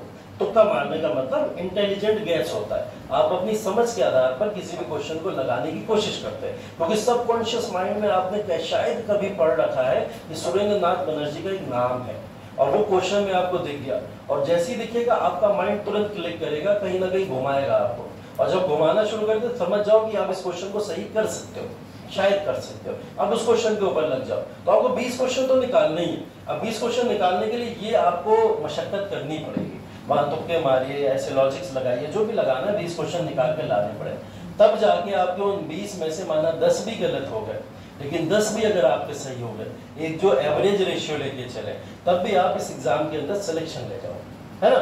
ये वो कंडीशन बता रहा हूं मैं, ऐसी कंडीशन नहीं 30 ही सही हुए थे, ठीक है, और उसके बाद जाके 40 पे तुक्के मारा है ना, तो नेगेटिव में जाओगे फिर, नो डाउट, है ना। तो इसलिए तुक्के ऐसी जगह मारना, और वहां तुक्के कभी मत मारना जब 50 ऑलरेडी आते हैं, ठीक है, 50 सही करके आ गए, उसके बाद में भी हीरो बनना है, प्रीलिम्स में टॉप मारना तुम लोग को, है ना, कि चलो इसमें 80-90 क्वेश्चन करके आते हैं। 50 ऑलरेडी हो गए, सिलेक्शन हो रहा है, तो वहाँ क्या जरूरत है फिर तुक्के मारने की? मत मारो वहाँ पे, वहाँ 50 क्वेश्चन करो, सेटल करो पेपर को, खत्म करके निकालो, है ना। 50 से ऊपर तो मेरिट नहीं जाएगी ना, और नहीं गई है पिछले कई सालों के अंदर, देखा हम लोगों ने, नहीं जा रही है। तो वो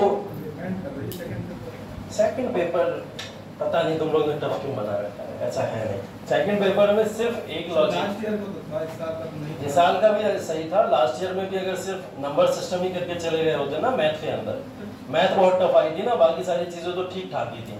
कॉम्प्रिहेंशन हमेशा वैसे ही आता है जिस तरीके का होता है, ठीक है। हाँ, बस उन्होंने मैथ बढ़ा दी थी, नंबर ऑफ क्वेश्चन मैथ में सिर्फ नंबर सिस्टम से 22 क्वेश्चन थे, सिर्फ नंबर सिस्टम से।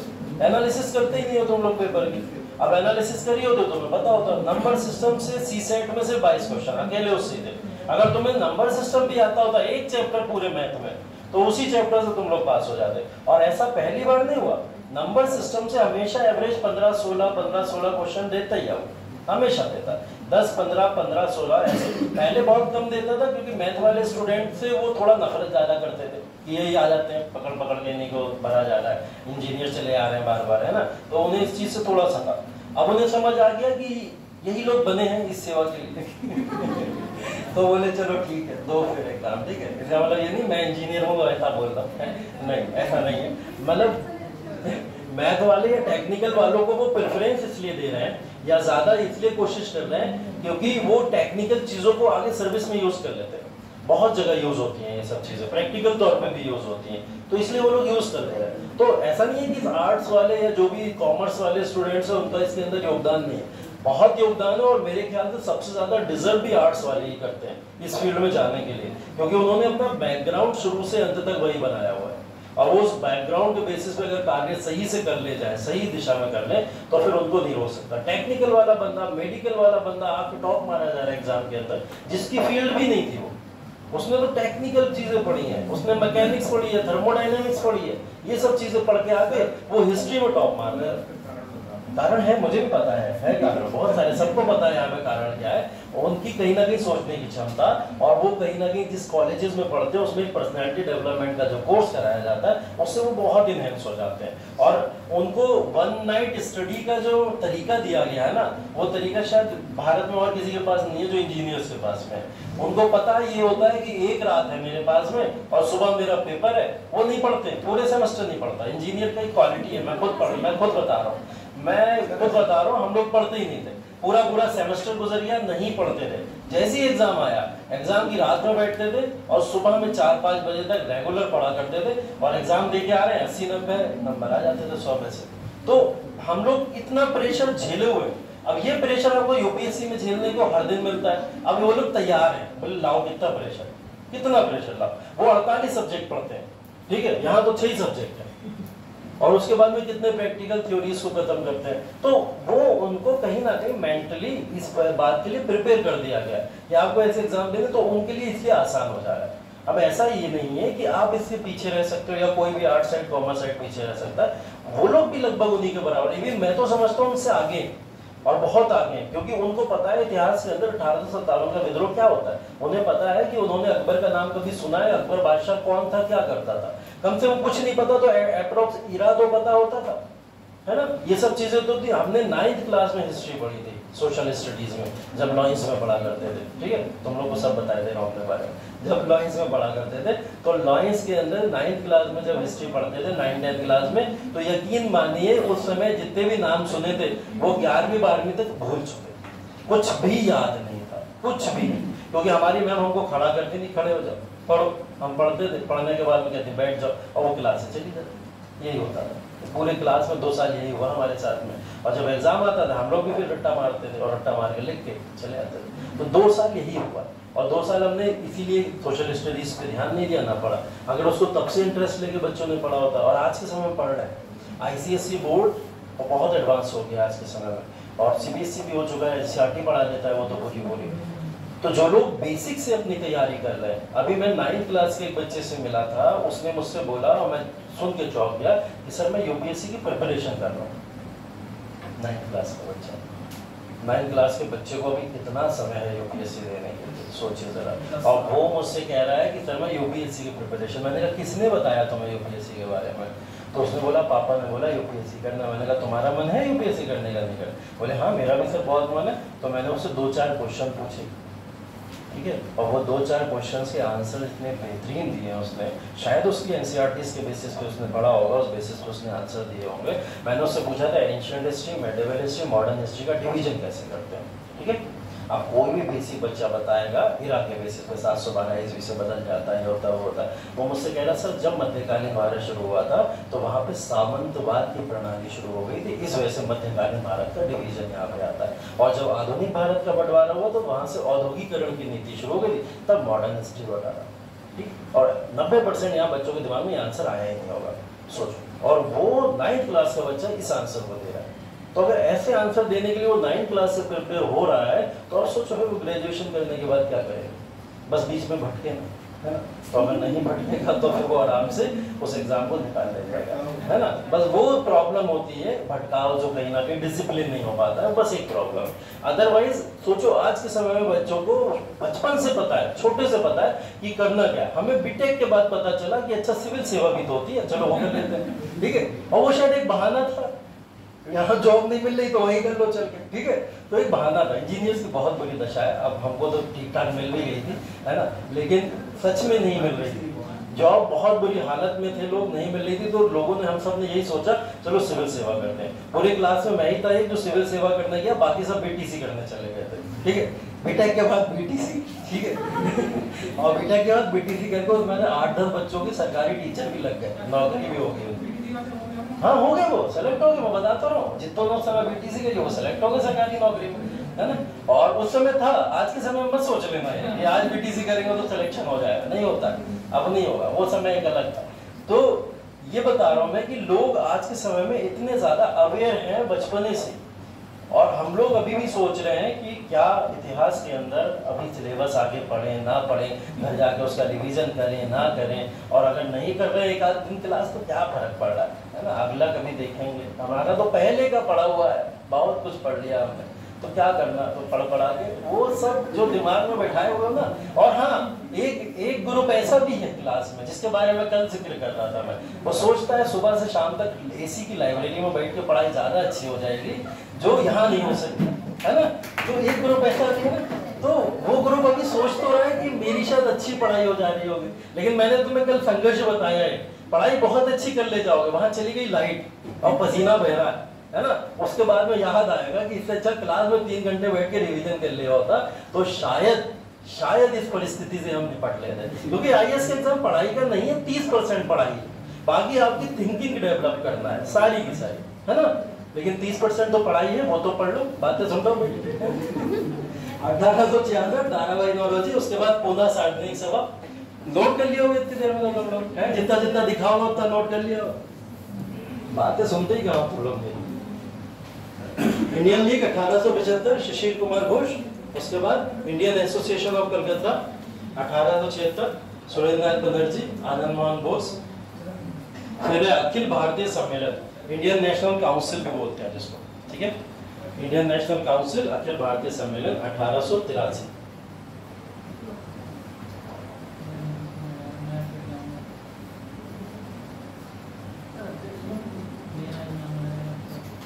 इंडियन नेशनल काउंसिल 1883, ठीक है। ये वो काउंसिल है जो आगे चल के इंडियन नेशनल कांग्रेस में मिल गई थी, ठीक है। तो यही काउंसिल आगे चल के इंडियन नेशनल कांग्रेस का पार्ट बन गई थी, ठीक है। इसके अध्यक्ष लिख लीजिए, यहाँ पे मेंशन नहीं है। Indian National Congress WC Banerjee, Firoz Shah Mehta और सुरेंद्रनाथ बनर्जी।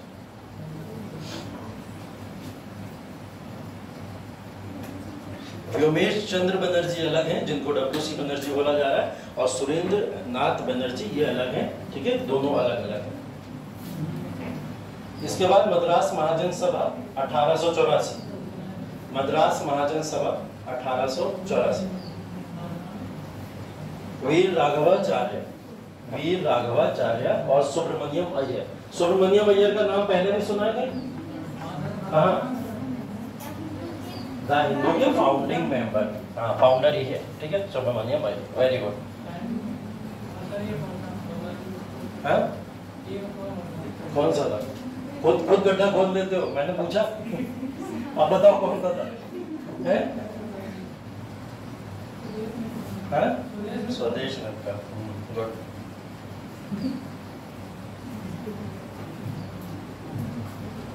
उसके बाद बॉम्बे प्रेसिडेंसी एसोसिएशन, ठीक है, बदरुद्दीन तैयब जी, मनोज श्याम मेहता और केटी देहान।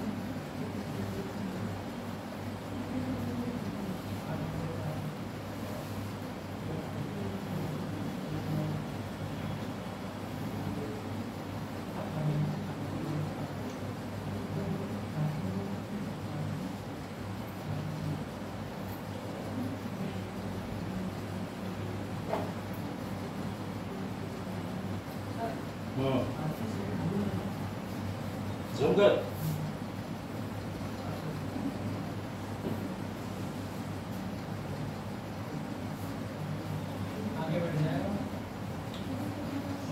वो आगे बैठ जाएगा तो पीछे वाले कहाँ बैठे? झाल झाल के देखेंगे सब इधर।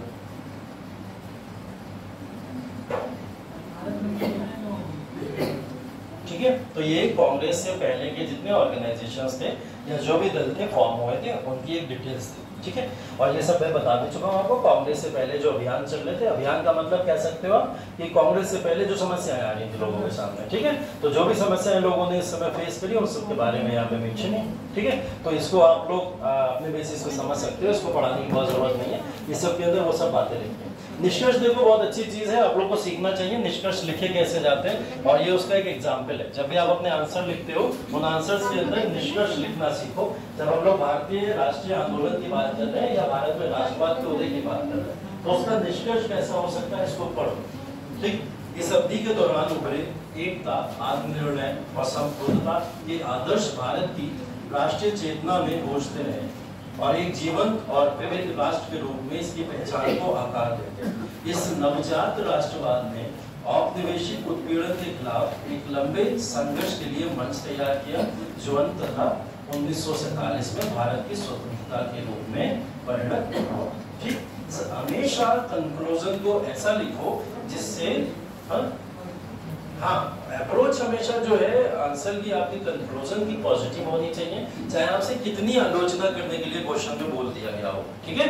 तो वो आलोचनात्मक वर्णन को भी आप जब भी उसका कंक्लूजन दोगे तो उसका एक पॉजिटिव अप्रोच आपके पास में होना चाहिए। पॉजिटिव अप्रोच से फायदा क्या होता है? पॉजिटिव अप्रोच जब भी एग्जामिनर आपकी पढ़ेगा वो देखेगा इसने कंक्लूड कितनी भी समस्याएं देख ली, इसने पूरे आंसर में सब समस्याएं लिखी, लेकिन आंसर को इसने पॉजिटिव अप्रोच के साथ लिख दिया, मतलब कंक्लूजन को।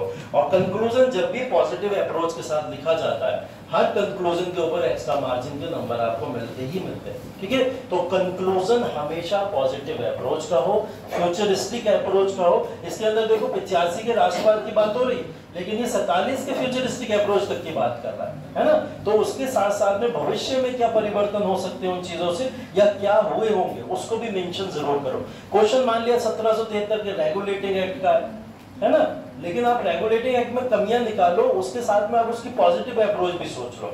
उससे ये सोच लो कि इसी की वजह से भारत के अंदर कहीं ना कहीं एक संवैधानिक विकास की नींव पड़ी, और जिसके थ्रू भारत के अंदर बाद में जाके संविधान का विकास होने के साथ संविधान बन गया, उसका निर्माण हो गया। 1773 के रेगुलेटिंग एक्ट को 1950 में लेके आए हैं, 4950 में, ठीक है। तो फ्यूचरिस्टिक अप्रोच हमेशा एक अपनी रखो, और शब्दावलियों को, हिंदी मीडियम वाले खास करके शब्दावलियों का जो आप लोग जो लिख देते हो कुछ भी कॉपी के अंदर, उससे बचने की कोशिश करो। हमेशा ध्यान रखो शब्दावलियां बहुत इंपॉर्टेंट है, वो शब्दावलियों पे सर्किल करता है ज्यादातर, ठीक है। तो कई सारी शब्दावलियां आपको ध्यान में रखनी है कि जब भी शब्दावलियों को यूज करो, क्योंकि हाँ आपने खुद चुना है हिंदी माध्यम, उन्होंने तो नहीं बोला आपसे चुनने की, खुद चुन के बैठे हो ना। तो जब आपने खुद चुना है हिंदी माध्यम, तो आपको शब्दों का भी उच्चारण हिंदी में ही करना पड़ेगा, और वो लिखना भी हिंदी में पड़ेगा। और आप लोग जो भाषा यूज करते हो, बोलते हो, उस भाषा को आंसर में लिखाते हो, है ना। वो भाषा प्योर हिंदी है ही नहीं, उसमें तो उर्दू मिक्स है, तो हिंदी उर्दू सब मिला के बोल रहे हो, है ना।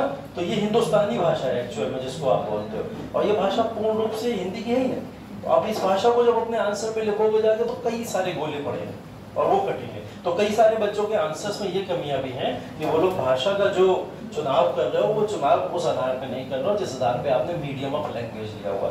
यहाँ पे इंग्लिश मीडियम वाले थोड़ा ऊपर रहते हैं, वो इसी वजह से रहते हैं क्योंकि वो जो भाषा का चुनाव कर रहे हैं वो इंग्लिश है, और इंग्लिश में तो कोई उर्दू होती नहीं, कोई फारसी होती नहीं जो मिला के लिखी जाए, है ना। तो वो एक ही भाषा इंग्लिश इंग्लिश इंग्लिश लिखते रहते हैं। तो उसके अंदर वो जो भी लिखते हैं वो उनका सर्किल नहीं होती है कम से कम वो चीज़ें। या आप जो भाषा हिंदी की जगह उर्दू लिख गए या हिंदी की जगह संस्कृत लिख गए, ऐसी भाषाओं पे वो काटेगा नहीं, है ना।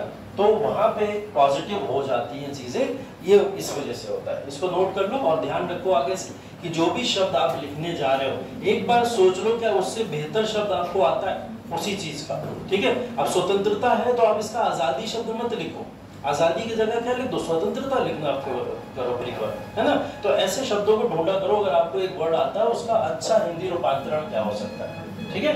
हाँ सर, कुछ कह हिंदी में आंसर राइटिंग करेंगे तो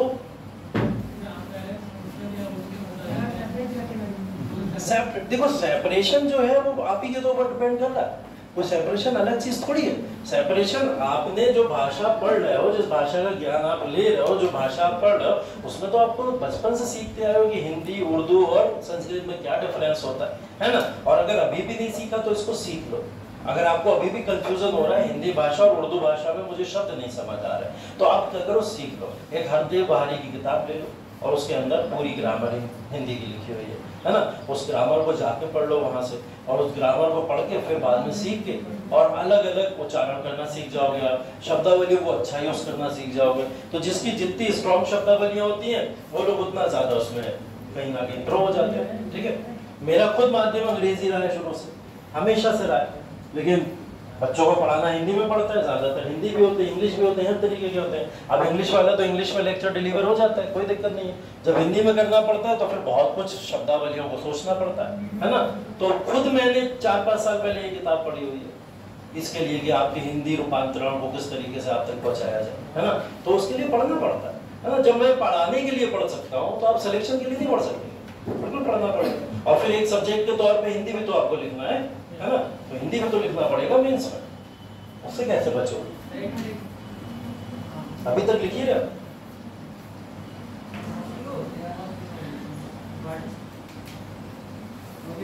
हो गया।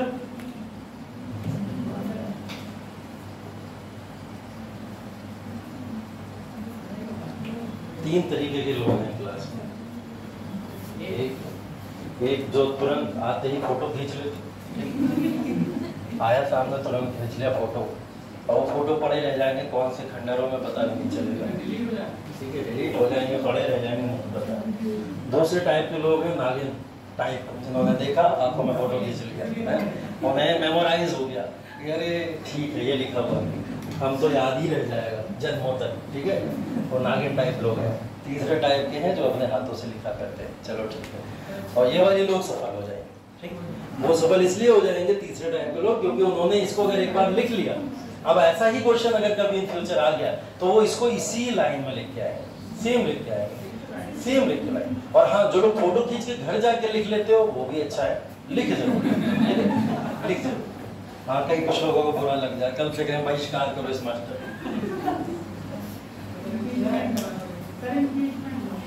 बीच में। हाँ, अरे तुम ही लोग मालिक हो, कुछ भी कर सकते हो।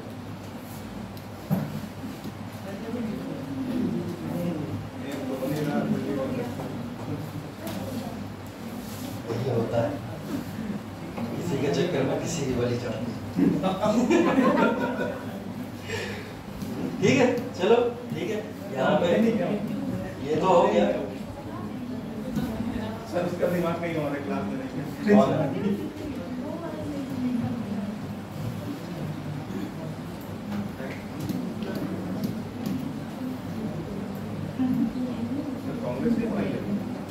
वहीं जा रहे हैं, उम्मीद तो है पहुंच जाएंगे।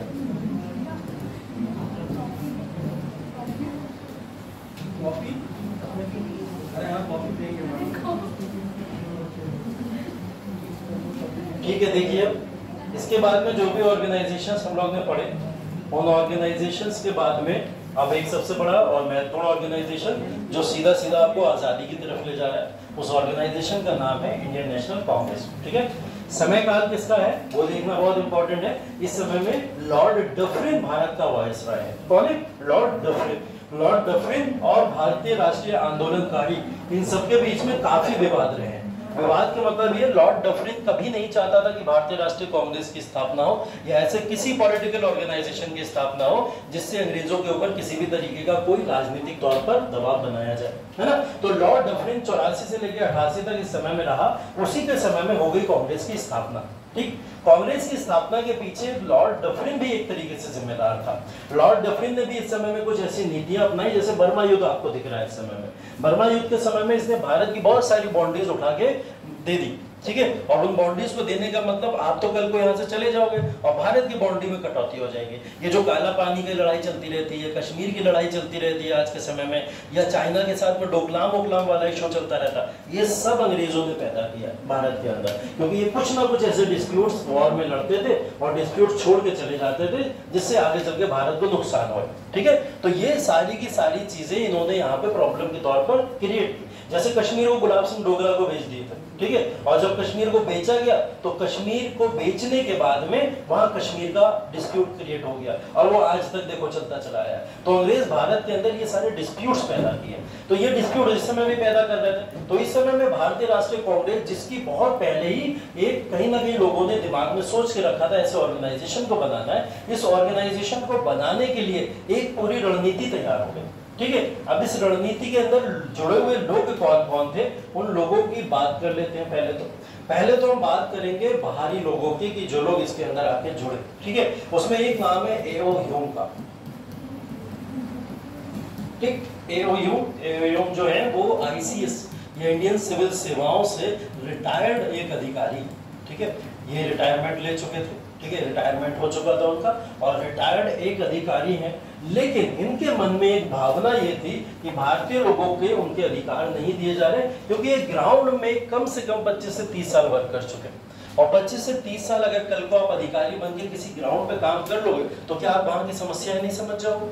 एग्जैक्टली समझ जाओगे कि वहां समस्याएं क्या है, उनको दूर कैसे करना है। तो इनको एक तरीका पता चल गया था कि इन सारी समस्याओं को दूर करने का तरीका यही है कि भारत के अंदर एक ऐसी संस्था बना दी जाए जो संस्था अपनी पूरी बात उठा के ब्रिटिश पार्लियामेंट में रख दिया करे जाके, और भारत के अंदर इससे आंदोलन भी रुक सकते हैं और भारत के लोगों को समस्याएं भी कम हो सकती हैं। तो ये सारी चीजों को लेके एओ ह्यूम ने एक दिमाग लगाया और उन्होंने बोला कि मैं राष्ट्रीय कांग्रेस या फिर एक ऐसी संस्था की वकालत करता हूं जो भारतीयों को भारत के अंदर स्थापित करनी चाहिए। ठीक है, अब ये इस मुहिम को लेके जाके मिले कुछ इंडियंस से, कुछ भारतीय लोगों से। ठीक, और जिन भारतीय लोगों से मिले उन भारतीय लोगों में वही लोग हैं जिन लोगों ने पहले कुछ ऑर्गेनाइजेशंस बना रखे हैं, पॉलिटिकल ऑर्गेनाइजेशन, और वो वर्क कर रहे हैं। जिसमें एक एग्जांपल के तौर पर यहाँ पे एक एग्जांपल दादा भाई नौरोजी।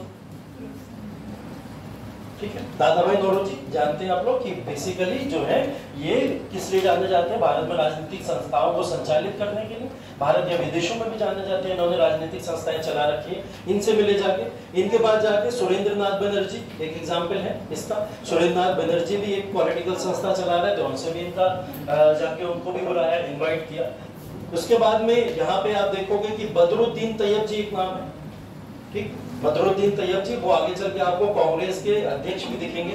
तो कांग्रेस के अध्यक्ष के तौर पर बदरुद्दीन जी कार्य कर रहे हैं, उनका भी नाम यहाँ पे आता है। एक नाम आता है फिरोज शाह मेहता का। ठीक है, फिरोज शाह मेहता भी उस समय कांग्रेस के बड़े लीडरों में से काउंट होते थे। तो ये भी पॉलिटिकल ऑर्गेनाइजेशन में पार्टिसिपेट करते रहते थे टाइम टू टाइम। ठीक है, और एक नाम था डब्ल्यूसी बनर्जी।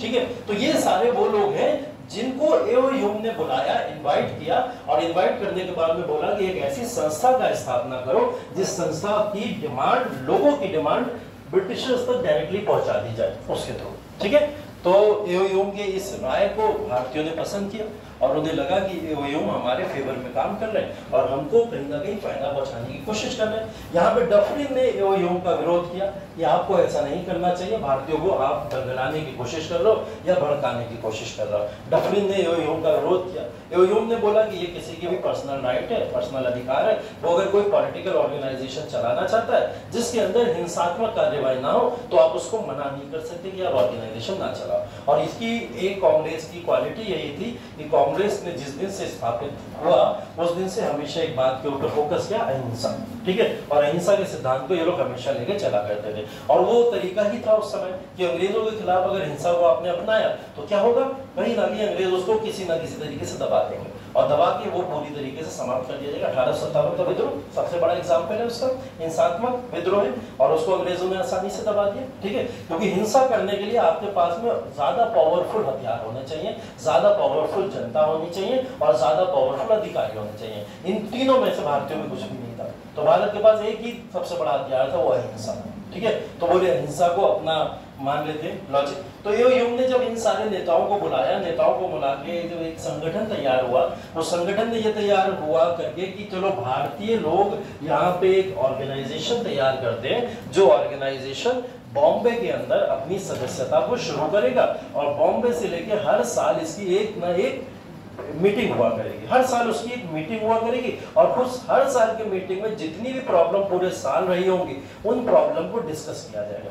इसलिए कांग्रेस का सेशन हमेशा देखोगे दिसंबर में होता था, खास करके क्यों होता था, क्योंकि जनवरी से नवंबर तक जितनी भी समस्याएं कलेक्ट हुई उन सबको दिसंबर में आगे रख दिया जाएगा और दिसंबर में रखने के बाद नया साल आते आते हमारी समस्याओं का निवारण होना शुरू हो जाएगा। इस वजह से ज्यादातर सेशन आप शुरुआती जितने भी देखोगे वो कितने किसमें हुए, दिसंबर के ही टाइम में हुआ करते थे। तो कांग्रेस एक ऐसी संस्था बन रही है जो भारतीयों की आवाज को कहां तक पहुंचाएगी, ब्रिटिश पार्लियामेंट तक पहुंचाएगी और इस आवाज को पहुंचाने के लिए बहुत सारे भारतीय लीडर्स हैं बीच में जो इस आवाज को पहुंचाने का कार्य करेंगे, ठीक है। और ये संस्था हर साल अपना सेशन करा करेगी, लोगों की समस्याओं को सुना करेगी, हमेशा इसका एक प्रेसिडेंट बना करेगा, एक अध्यक्ष बना करेगा जो अपनी बात को कहां लेके जाया करेगा, ब्रिटेन की पार्लियामेंट में लेके जाया करेगा।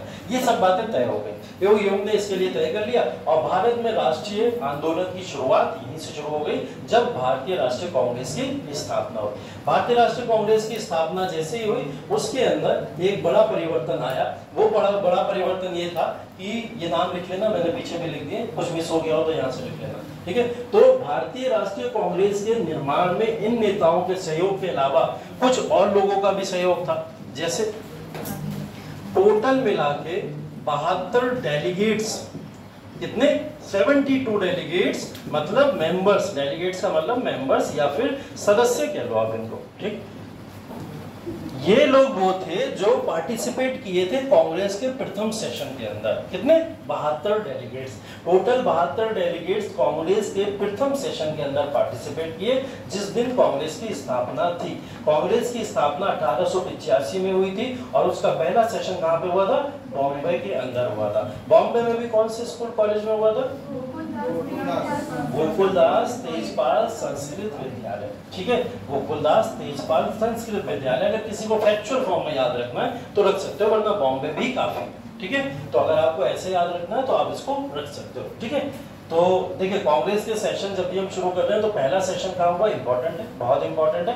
कांग्रेस का पहला सेशन आपको पता होना चाहिए। पहली बात तो अगर कॉलेज स्कूल याद है बहुत अच्छी बात है, आपको याद करना चाहिए कि पहला सेशन कहाँ पे हुआ, गोकुलदास तेजपाल संस्कृत विद्यालय के अंदर। अगर इतना याद नहीं है तो क्या याद कर लो, बॉम्बे याद कर लो कि बॉम्बे के अंदर पहला सेशन हुआ होगा, ठीक है।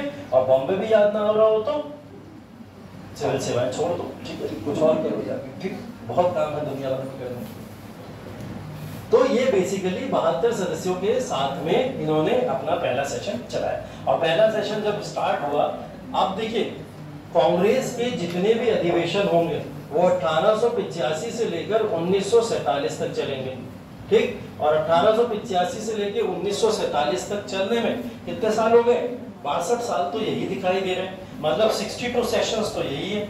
और इसके अलावा भी कांग्रेस के 12 सेशन एक्स्ट्रा भी हुए जो विशेष सेशन या विशेष सत्र के तौर पर होते थे, ठीक है। तो यही सब मिला के 74 सेशन के अप्रॉक्स मिल जाते हैं आपको। तो 70 से 75 सेशन आप लोग को याद तो नहीं हो सकते, ना आप लोग कर सकते हो, मशीन तो हो नहीं, है ना, और मशीन भी नहीं कर पाएगी ऐसे सेशन। ठीक, तो 72 या 75 सेशन याद करने से अच्छा है आप उन सेशंस को सिर्फ और सिर्फ पढ़ेंगे जो सेशन के अंदर कोई बहुत बड़ी घटना हो गई होगी। ठीक है, मतलब 85 से लेके 47 तक का ये समय काल है। अब इस समय में बहुत बड़ी बड़ी राजनीतिक उथल पुथल हुई है, मतलब कई सारे आंदोलन हुए, कई सारी चेंजेस परिवर्तन देश के अंदर देखने को मिले, और वो चेंजेस परिवर्तन जो भी यहाँ पे हुए उन सारे परिवर्तनों को हम लोग 85 से 47 के तमाम सेशन में पढ़ते हैं। सारे सेशन में क्या क्या परिवर्तन हुए। अब हमें सारे सेशन पढ़ने की जरूरत नहीं है, मैं यहाँ पे सिर्फ आपको विशेष सत्र बताऊंगा, मतलब मोस्ट इंपॉर्टेंट सत्र जो कांग्रेस के रहे हैं इस पूरे समय काल में। ठीक है, उसमें से मैक्सिमम 20 सत्र, मैक्सिमम 20 आपको याद करने में पड़ेंगे। उस 20 में भी बहुत लंबी कोई रूपरेखा नहीं है जो आपको याद करनी पड़े। ठीक है, जैसे 85 का सेशन अगर याद करना है तो 85 के सेशन में आपको ये याद करना पड़ेगा कि कांग्रेस का प्रथम सेशन बॉम्बे में हुआ था और उसके अध्यक्ष WC बनर्जी थे। ठीक है, ये पहला सेशन है, और पहले सेशन में किस तरीके की डिमांड हुई, क्या बात हुई है, इसके बारे में तो ज्यादा पढ़ना नहीं। क्यों? क्योंकि कांग्रेस का भी ये पहला ही सेशन है, और पहले सेशन में हम डिसाइड नहीं कर सकते कि इन लोग ने अभी अपने क्या ऑब्जेक्टिव्स तैयार किए होंगे, तो ऑब्जेक्टिव्स धीरे धीरे तैयार हुए होंगे। तो 85 का सेशन इसलिए इंपॉर्टेंट है। पहला सत्र, दूसरा सत्र, तीसरा सत्र और चौथा सत्र, ये शुरू के चारों बहुत इंपॉर्टेंट है। ठीक है, चारों बहुत, क्योंकि इन चारों में बदलते हुए नेचर के आपको प्रेसिडेंट दिखाई देंगे, इस वजह से ये बहुत इंपॉर्टेंट है। इसके बाद कुछ सेशन आ जाएंगे हम लोग 1896, 99, 1905, 1911, 17, 16, 25, 30 और 46 तक के सेशन, ऐसे करके टोटल मिला के 20 सेशन हम लोग को पढ़ने हैं। ठीक है, अप्रोक्स 20 बता रहा हूँ, हो सकता है 19-20 भी हो जाए, है ना, तो ये भी हो सकता है, लेकिन अप्रोक्स कितने सेशन पढ़ने? 20। फिलहाल कांग्रेस की स्थापना हो गई, और जो कि हम लोग को सब हरा भरा लग रहा है, भी सब अच्छा हो गया, कांग्रेस की स्थापना हो गई, अपनी बात और अपनी अच्छे तरीके से ये लोग आगे रख पाएंगे, और उन बातों को कांग्रेस जो रखेगी उसको ब्रिटिश पार्लियामेंट सुनेगी, और सुनने के बाद में हमारी समस्याओं का निवारण हो जाएगा। अभी तक तो यही सब लग रहा है। ठीक है, लेकिन देखो इसमें हुआ क्या, 1885 में जब कांग्रेस की स्थापना हुई, कांग्रेस की स्थापना को लेकर क्रिटिसिज्म शुरू हो गया, आलोचना शुरू हो गई, और आलोचना करने वाले अंग्रेजी नहीं भारतीय भी थे। आलोचना करने वाले सिर्फ अंग्रेज नहीं थे, भारतीय भी थे। भारतीय भी कई सारे ऐसे थे जिन्होंने कांग्रेस की स्थापना का विरोध किया, जिसमें एक बड़ा नाम सर सैयद अहमद खान है। ठीक है, इन्होंने कांग्रेस के विरोध में अपना एक अलग ऑर्गेनाइजेशन बना दिया कि जो लोग कांग्रेस से नफरत करते हैं वो इस ऑर्गेनाइजेशन में आके ऐड हो जाए। क्यों ऐसा क्यों हो रहा है? और ऐसे इसमें हम लोग बात करें तो बाल गंगाधर तिलक एक बड़े लीडर है जो कांग्रेस का विरोध कर रहे हैं, कह रहे हैं कांग्रेस जैसा ऑर्गेनाइजेशन नहीं बनना चाहिए, ये भारतीय लोगों को कहीं ना कहीं जहन्नम में ले जाने वाली बात है। कुछ ऐसे स्टेटमेंट्स को वो लोग यूज किया करते थे जब इस ऑर्गेनाइजेशन को बनाया गया। अब इसमें कमी क्या है, क्यों इस ऑर्गेनाइजेशन में ये लगातार विरोध देखने को मिल रहा है? देखो, पहला विरोध का कारण ये था, इसको एक अंग्रेज अधिकारी ने बनवाया है, एओ ह्यूम है, ये अधिकारी अंग्रेजों के ही तो थे, तो भारतीय इसलिए बिलीव नहीं कर पा रहे थे कि एक अंग्रेज अधिकारी आके भारतीय राष्ट्रीय कांग्रेस की स्थापना करवा दे, और इतना अच्छा अधिकारी है कि भारतीयों के फेवर में सोचे, ऐसा तो नहीं हो सकता। आज के समय में हर कोई अपने मतलब के लिए कुछ ना कुछ सोचता है, तो ये तो अंग्रेज अधिकारी है, जरूर अंग्रेजों के फेवर में कुछ ना कुछ सोच रहा होगा, हो सकता है इससे कुछ नुकसान हो जाए। एक वर्ग तो वो था जो ये सोचता था कि अंग्रेज अधिकारी का इसमें इन्वॉल्वमेंट ये दर्शाता है कि ये उनकी सोची समझी साजिश है। ठीक, दूसरा वर्ग भारतीयों का वो था जो ये समझता था कि इसके अंदर ऐड होने वाले जो लोग भी हैं उनमें ज्यादातर लोग अपर कास्ट के लोग हैं। कौन है? अपर कास्ट के लोग हैं, मतलब सब लोग सवर्ण लोग हैं, और कोई भी लोअर जाति या नीची जाति का पर्सन इसमें ऐड नहीं किया जा रहा है। ठीक है, और उसको ना ऐड करने की वजह भी एक लोगों ने ये बताई कि ये कांग्रेस संस्था जो है ये उच्च जाति के वर्गों की संस्था है, इसके अंदर कभी नीची जाति के लोगों को या निचले तबके के लोगों को कोई राइट्स नहीं मिलेंगे। तो एक वर्ग ये था जो इस बात पे अपना गुस्सा दिखाता था कि ये सब सवर्ण लोगों की पूर्ण रूप से संस्था है, तो इसके अंदर पार्टिसिपेट नहीं करना चाहिए, इससे दूर हट जाना चाहिए। तीसरा वर्ग वो था जो ये समझता था कि इसके अंदर जो लोग भी जुड़े हैं तो वो सारे के सारे वकील हैं। कौन है? सब वकील, सारे अधिवक्ता, ज्यादातर मेजोरिटी 90% प्लस कौन थे? अधिवक्ता थे। तो जितने भी लोग इसके अंदर संस्था में जुड़े आके सब अधिवक्ता हैं, और अधिवक्ताओं का जुड़ना कहीं ना कहीं इसकी तरफ एक इशारा करता है कि ये दूसरे वर्गों को अपने अंडर में चलाएंगे या दूसरे वर्गों को अपने अंडर में रखेंगे। इससे भारत की आजादी भी अगर हमें मिल गई तो हमेशा रूल हमारे ऊपर वकीली करते रह जाएंगे, है ना। ऐसा लोगों के अंदर ये एक मिसकंसेप्शन बैठ चुका था कि भारत के अंदर ये वर्गों के द्वारा इस आंदोलन को चलाया जा रहा है। ठीक है, एक वर्ग और था, उस वर्ग ने एक नया जो था वो मार्जिन सेट किया था, वो तो हालांकि आगे चल के खत्म हो गया। उसने ये कहा कि माइनॉरिटी की संस्था नहीं है, ये मेजोरिटी की संस्था। मतलब इसके अंदर मुस्लिम पक्ष, सिख पक्ष, ईसाई पक्ष या फिर दूसरे समुदाय को कोई भी तरजीह नहीं दी जाती है। इसके अंदर सिर्फ और सिर्फ मेजोरिटी को तरजीह दी जाती है। तो वो मेजोरिटी वर्ग की संस्था है, तो इससे दूसरे पक्ष के लोग दूर रहे। लेकिन बदरुद्दीन तैयब जी को जब इसका अध्यक्ष बनाया गया तो ये बात लोगों के दिमाग से धीरे धीरे धूमिल होना शुरू हो गई। ठीक है, तो ये एक एग्जाम्पल के तौर पर सेट हुआ। लेकिन विरोध हो रहा है, विरोध हो रहा है। विरोध के पीछे एक टिप्पणी रखी बाल गंगाधर तिलक और लाला लाजपत राय। ये दो व्यक्ति ऐसे हैं जिन्होंने कांग्रेस का विरोध किया। और आप लोग जानते हो ये लोग भारत के बहुत बड़े एक नेता हैं और क्रांति में क्या भारत की आजादी में बहुत बड़ा सहयोग देने वाले नेता है। तो फिर कांग्रेस एक राष्ट्रवादी संस्था का विरोध क्यों कर रहा है? क्यों ये शुरुआती दौर में विरोध करते हुए दिखाई देते हैं? हालांकि बाद में इन्होंने खुद कांग्रेस ज्वाइन करी और बाद में कांग्रेस के भी सदस्य रहे, लेकिन शुरुआती दौर में इन्होंने कांग्रेस का हमेशा मुखालफत क्यों की? उसके पीछे एक कारण था। वो कारण था जिसको बोला जाता है एक सिद्धांत के थ्रू सेफ्टी वॉल्व थ्योरी।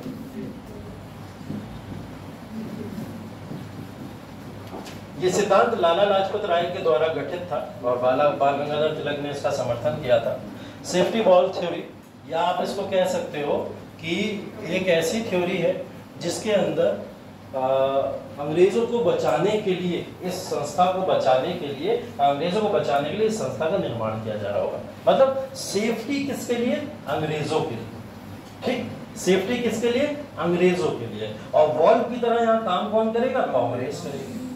ठीक है, कि जब भी आपको कोई प्रेशर को रिलीज करना होता है, साइंटिफिक कॉन्सेप्ट है, तो उसमें एक वॉल्व लगा दिया जाता है। तो जब वो वॉल्व लगा होता है तो वो प्रेशर अपने आप रिड्यूस हो जाता है ना, ऐसा होता है। तो जब भी सेफ्टी वॉल्व थ्योरी को इन्होंने जब यहाँ पे बोला तो सेफ्टी वॉल्व थ्योरी को कहने का मतलब ये था कि भारत के अंदर कांग्रेस की संस्था को इसलिए जन्म दिया गया है क्योंकि भारतीय लोग अंग्रेजों के विरुद्ध क्रांति करने वाले थे और अगर ये क्रांति हो जाती तो इसका सीधा प्रभाव अब क्राउन पे पड़ता, क्योंकि अब ईस्ट इंडिया कंपनी रूल नहीं करती है भारत में। अब कौन करता है? क्राउन रूल कर रहा है, मतलब वहां से महारानी या महाराजा का रूल आ रहा है। तो ये डायरेक्ट इंपैक्ट किस पे पड़ता? वहां के महाराजा या महारानी पे पड़ता। तो उन्होंने इस बात को बोला कि भाई ऐसी कोई संस्था को पैदा कर दो जो पैदा करने के बाद वहां पे वॉल्व का काम करे, प्रेशर को रिलीज करने का काम करे। अगर भारतीय भड़केंगे तो सीधा पत्थर चलाना नहीं शुरू कर देंगे ब्रिटेन के ऊपर या अंग्रेजों के ऊपर। अब वो भागते हुए कहाँ जाएंगे? कांग्रेस के पास में।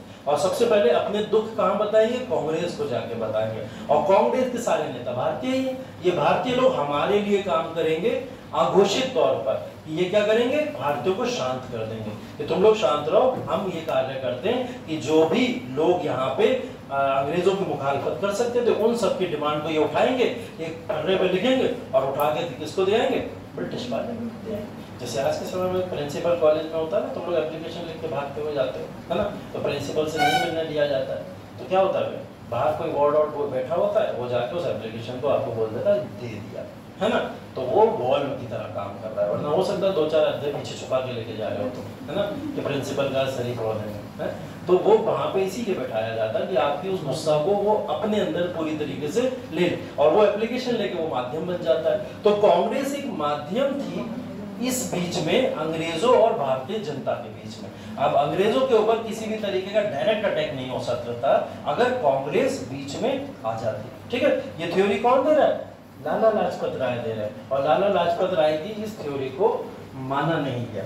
ठीक है, माना नहीं गया। अगर हमने ये थ्योरी, जो सेफ्टी वॉल्व थ्योरी की बात आपके सामने करी, ये सेफ्टी वॉल्व थ्योरी सिर्फ और सिर्फ एक थ्योरेटिकल थ्योरी है, मतलब इसका प्रैक्टिकल तौर पर कोई भी किसी भी तरीके का कार्यान्वयन नहीं दिखता। बाद में ये बात खुद लाला लाजपत राय ने कबूल की थी कि ऐसी थ्योरी कोई भारत में नहीं थी, कांग्रेस की स्थापना के समय भी या कांग्रेस की स्थापना से पहले भी। ये उन्होंने एक्सेप्ट इसलिए कर लिया बाद में क्योंकि कांग्रेस की स्थापना के बाद में उसमें हर दल के हर पक्ष के लोग आ रहे हैं। अभी आप लोग एक करके नाम देखते चले जाओगे, चाहे मुस्लिम हो, चाहे सिख हो, चाहे गांव का हो, चाहे पढ़ा लिखा हो ना हो, हर तरीके का व्यक्ति कांग्रेस का अध्यक्ष भी बनता था। तो सारे जितने भी दिमाग के अंदर लोगों के लोचे थे वो सब खत्म हो गए कि कांग्रेस एक गड़बड़ चीज है।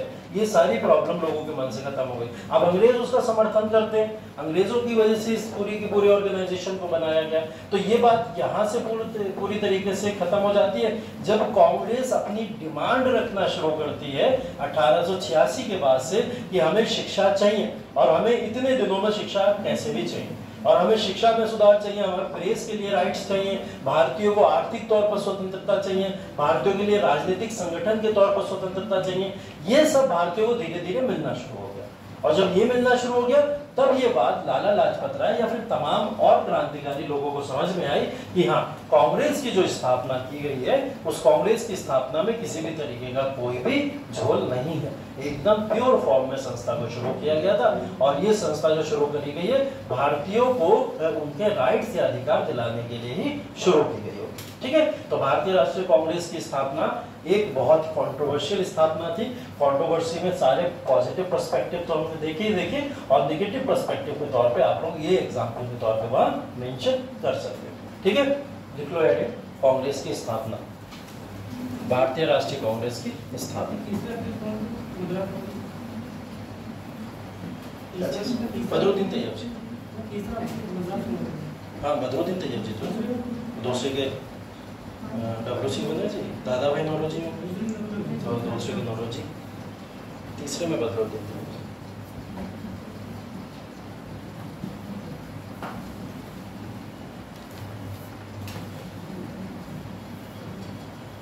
भारतीय राष्ट्रीय कांग्रेस की स्थापना और भारतीय राष्ट्रीय कांग्रेस की स्थापना के अंदर जो मन करे लिख लो, ऐसे वैसे जैसे लिख लेते हो वैसे। ठीक है, भारतीय राष्ट्रीय कांग्रेस की स्थापना में जो मैंने इसका पूरा का पूरा आपके सामने ऑब्जेक्टिव बनाया है वो ऑब्जेक्टिव दिमाग के अंदर आपके है, जिस भाषा में लिखना चाहो घर जाके लिख लेना। ठीक है, ना समझ आए फिर से एक बार वीडियो को लेकर के देख लेना, लिख लेना। इंपॉर्टेंट लिखो, विशेष सत्र इसके जो है उनको लिख लो यहाँ पे। ठीक है, विशेष सत्र जैसा मैंने बताया आपको, कुछ सत्र इसके बहुत इंपॉर्टेंट है, वो सत्रों के बारे में आपको लिखना। इन सत्र को आप लिखते जाइए और मैं आपको इनकी डिटेल्स देता जाता हूँ, इनके बारे में समझाता जाता हूँ। कांग्रेस की स्थापना से लेकर 1947 तक तमाम सत्रों के बारे में हमें यहाँ पे चर्चा करनी थी, जिसमें विभिन्न सत्र हैं। जिसमें पहला अधिवेशन हुआ 1885 बॉम्बे के अंदर। बॉम्बे के ब्रैकेट में जो लोग लिखना चाहो याद के लिए लिख लो, गोकुलदास तेजपाल संस्कृत विद्यालय, गोकुलदास तेजपाल संस्कृत विद्यालय।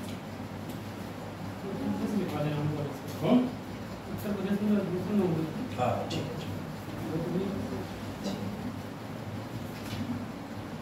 जो लोग यूपी दे रहे हैं, यूपी पीसीएस दे रहे हैं, उनके लिए उत्तर प्रदेश का अधिवेशन इंपॉर्टेंट है। ठीक है, तो वो लोग यूपी पे ज्यादा ध्यान दीजिएगा। पहला अधिवेशन 85 में बॉम्बे में आयोजित हुआ। इसके अध्यक्ष बनाया गया डब्ल्यूसी बनर्जी को, क्योंकि इस समय में सबसे सीनियर लीडर डब्ल्यूसी बनर्जी थे और सबसे सीनियर के तौर पर इनको वहां का अध्यक्ष बनाया गया था। इससे पूर्ण की भी संस्था में डब्ल्यूसी बनर्जी ही अध्यक्ष थे, जो कांग्रेस से पहले की संस्था रही है। तो उसमें भी जब वो अध्यक्ष तो इसी तौर पर इनको अध्यक्ष सीनियरिटी के बेसिस पे बना दिया गया। ठीक है, तो इसके अंदर कोई चेंज नहीं है, इसलिए बस पहला अधिवेशन हुआ।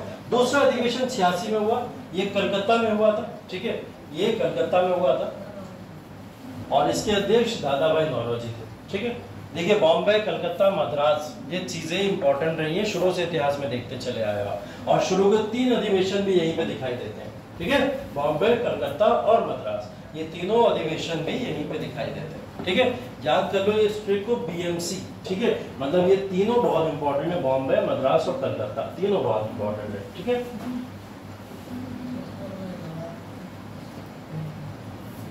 तीसरा वाला है 87 में मद्रास के अंदर, उसकी अध्यक्षता कौन कर रहा है?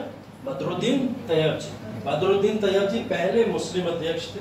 ठीक है, पहले मुस्लिम अध्यक्ष थे जिन्होंने इसकी अध्यक्षता की थी। इसलिए ये सेशन इंपॉर्टेंट माना जाता है, क्योंकि जो आरोप कांग्रेस के ऊपर लगे थे कि मेजोरिटी की संस्था है, उस आरोप को यहाँ पे कांग्रेस खारिज करते हुए यहाँ पे एक मुस्लिम अध्यक्ष बना देती है, जिससे उसके ऊपर लगे हुए ये आरोप खारिज हो जाते हैं।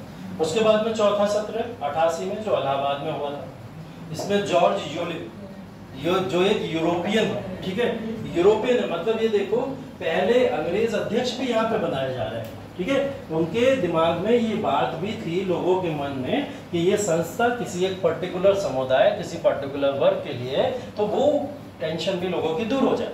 अंग्रेजों का समर्थन प्राप्त करने के लिए भी ऐसा किया गया होगा, ये भी मान सकते हैं हम लोग कि किसी एक यूरोपियन को अध्यक्ष बना दिया जाए कांग्रेस का। तो जॉर्ज डब्ल्यू यूलिप इसके चौथे सत्र के अध्यक्ष थे, जो 1888 में इलाहाबाद में हुआ, ठीक है। इसके बाद में ये 4 सत्र के बाद में इंपॉर्टेंट है 1896 का सत्र, जो कलकत्ता के अंदर हुआ था। 1896 का सत्र कलकत्ता में हुआ था, जिसके अध्यक्ष थे रहमतुल्लाह सयानी, ठीक है। इसके अध्यक्ष रहमतुल्लाह सयानी। इस अध्यक्ष की इनकी अध्यक्षता के तौर पर एक बहुत बड़ा डिफरेंस देखने को मिला, वो ये था कि भारत के अंदर इस समय में लोग क्रांतिकारी गतिविधियों को अपने अंदर डेवलप कर चुके थे। पहले भी थी, लेकिन अभी राष्ट्र के फॉर्म में कहीं ना कहीं डेवलप होना शुरू हो गई थी। और वो गतिविधियों के तौर पर यहाँ पे एक बड़े एग्जाम्पल के तौर पर रविंद्रनाथ टैगोर के गीत लोगों के बीच में पॉपुलर होना शुरू हो गए। उसी समय रविंद्रनाथ टैगोर ने पहली बार राष्ट्रीय गीत वंदे मातरम यहाँ पे गाया था। इसी के अंदर, इसी सेशन में रविंद्रनाथ टैगोर के द्वारा पहली बार कोई गीत प्रस्तुत किया गया था, वो था वंदे मातरम, ठीक है। कल एक्स्ट्रा क्लास है तो अरे बताया, चलो जाते जाते कंफर्म हो जाएगा यहाँ से कल है या नहीं।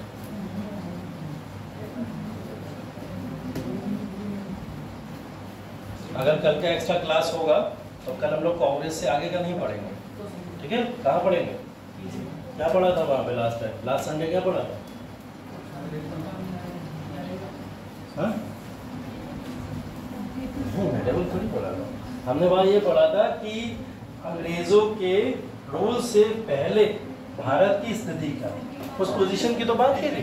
तो अंग्रेज अपना, हाँ अब हम लोग वॉर्स वगैरह पढ़ लेंगे वहाँ पे जब, हाँ कल का क्लास अगर हुआ तो उसके अंदर वॉर्स वगैरह बहुत इंपॉर्टेंट क्लास होगा। जितने लोग बैठे हुए हो वो जरूर आ जाना उसके अंदर, क्योंकि मॉडर्न इतिहास की बहुत सारी नींव वहाँ से पड़ती है। आ जाना, अगर हुआ, नहीं हुआ तो इसको कभी और कराए, ठीक है। अगर हुआ तुम लोग अपने हिसाब से बता देना, सर को लेना चाहते हो नहीं लेना चाहते हो जैसे वो बता देना। लेकिन अगर हुआ क्लास तो फिर वो पढ़ाएंगे हम लोग जहाँ वॉर्स वगैरह चलते हैं, ठीक है।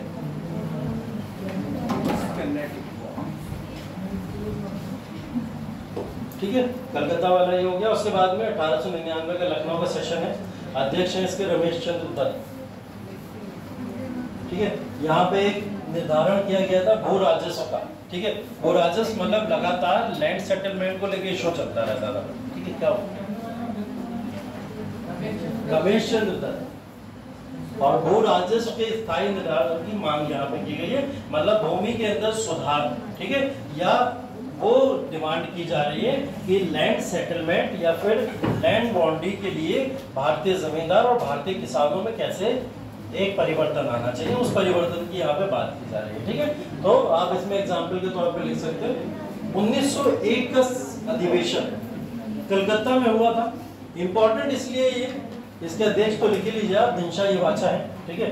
ये इंपॉर्टेंट इसलिए क्योंकि इस समय पहली बार गांधी जी दिखाई दिए, ठीक है। पहली बार गांधी जी अगर किसी अधिवेशन में दिखाई दिए तो वो 1901 का अधिवेशन, ठीक है। अब कई सारे लोग कंफ्यूज हो गए, गांधी जी तो इस समय भारत में नहीं है। कल ही मैंने बताया था, परसों या जो भी है, 1915 में गांधी जी पहली बार भारत आए, है ना। लेकिन गांधी जी यहाँ पे इसलिए दिखाई दिए क्योंकि गांधी जी को गोपाल कृष्ण गोखले ने बुलाया था और बोले थे कि आप भी आके कांग्रेस के अधिवेशन में पार्टिसिपेट करो। तो गांधी जी पहली बार अफ्रीका से यहाँ पे आए थे कांग्रेस में, यहाँ पे पार्टिसिपेशन लेने के लिए, ठीक है। तो पार्टिसिपेशन लेके वापस चले गए थे। तो कांग्रेस में पहली बार गांधी जी यहाँ पे दिखाई दिए थे। इससे लोगों ने एक अंदाजा लगा लिया था कि इन फ्यूचर गांधी के जो रोल है वो कहीं ना कहीं जिम्मेदार होंगे भारतीय राष्ट्रीय आंदोलन के, ठीक है। बनारस का लिख लो, अध्यक्ष गोपाल कृष्ण गोखले, ठीक है। और यहाँ पे स्वदेशी आंदोलन की घोषणा की गई है, ठीक। 1905 के बनारस अधिवेशन स्वदेशी आंदोलन की घोषणा यहीं पे की गई थी, ठीक। 1906 कलकत्ता का अधिवेशन जिसमें दादा भाई नौरोजी हैं, और दादा भाई नौरोजी के समय में यहाँ पे 4 प्रस्तावों को अपनाया गया था जो स्वराज, बहिष्कार, स्वदेशी और राष्ट्रीय शिक्षा की बात करते हैं। कल भी ये 4 शब्द हम लोग बता रहे थे आपको, बात हो रही थी कल ये 4 शब्दों की, हमने बोला था ये 4 शब्द आगे काम आएंगे आपके जब हम आगे पढ़ेंगे। कहाँ बात हुई थी इन 4 शब्दों? मैंने बताया था 4 ऑब्जेक्टिव के तौर पर कार्य किया गया था। कल का क्लास जिन्होंने लिया हुआ उन्हें पता होगा, है ना, कि ये 4 आंदोलन की बात कहाँ पे की गई है इससे पहले। ये जो 4 शब्द लिखे, स्वराज, बहिष्कार, स्वदेशी और राष्ट्र शिक्षा, इन 4 चीजों की बात इससे पहले भी गई हो चुकी है। स्वदेशी मूवमेंट में तो हो ही रही है, वो अलग बात है। मैं कह रहा हूँ इससे पहले हम पढ़ के आएंगे किसने इसकी बात की थी और कहाँ पे की गई। बाल गंगाधर तिलक ने इसकी बात की थी, केसरी और मराठा में इसकी बात की गई थी, 1881 में इसकी बात की गई। कल ही पढ़ाया था, अगर आप लोगों ने नोट किया होगा। रिवीजन करना शुरू कर दो, अब मारना शुरू कर देंगे, नहीं देखेंगे फिर लड़का लड़की, बताए रहे। हाँ तुम पहले हुए थे।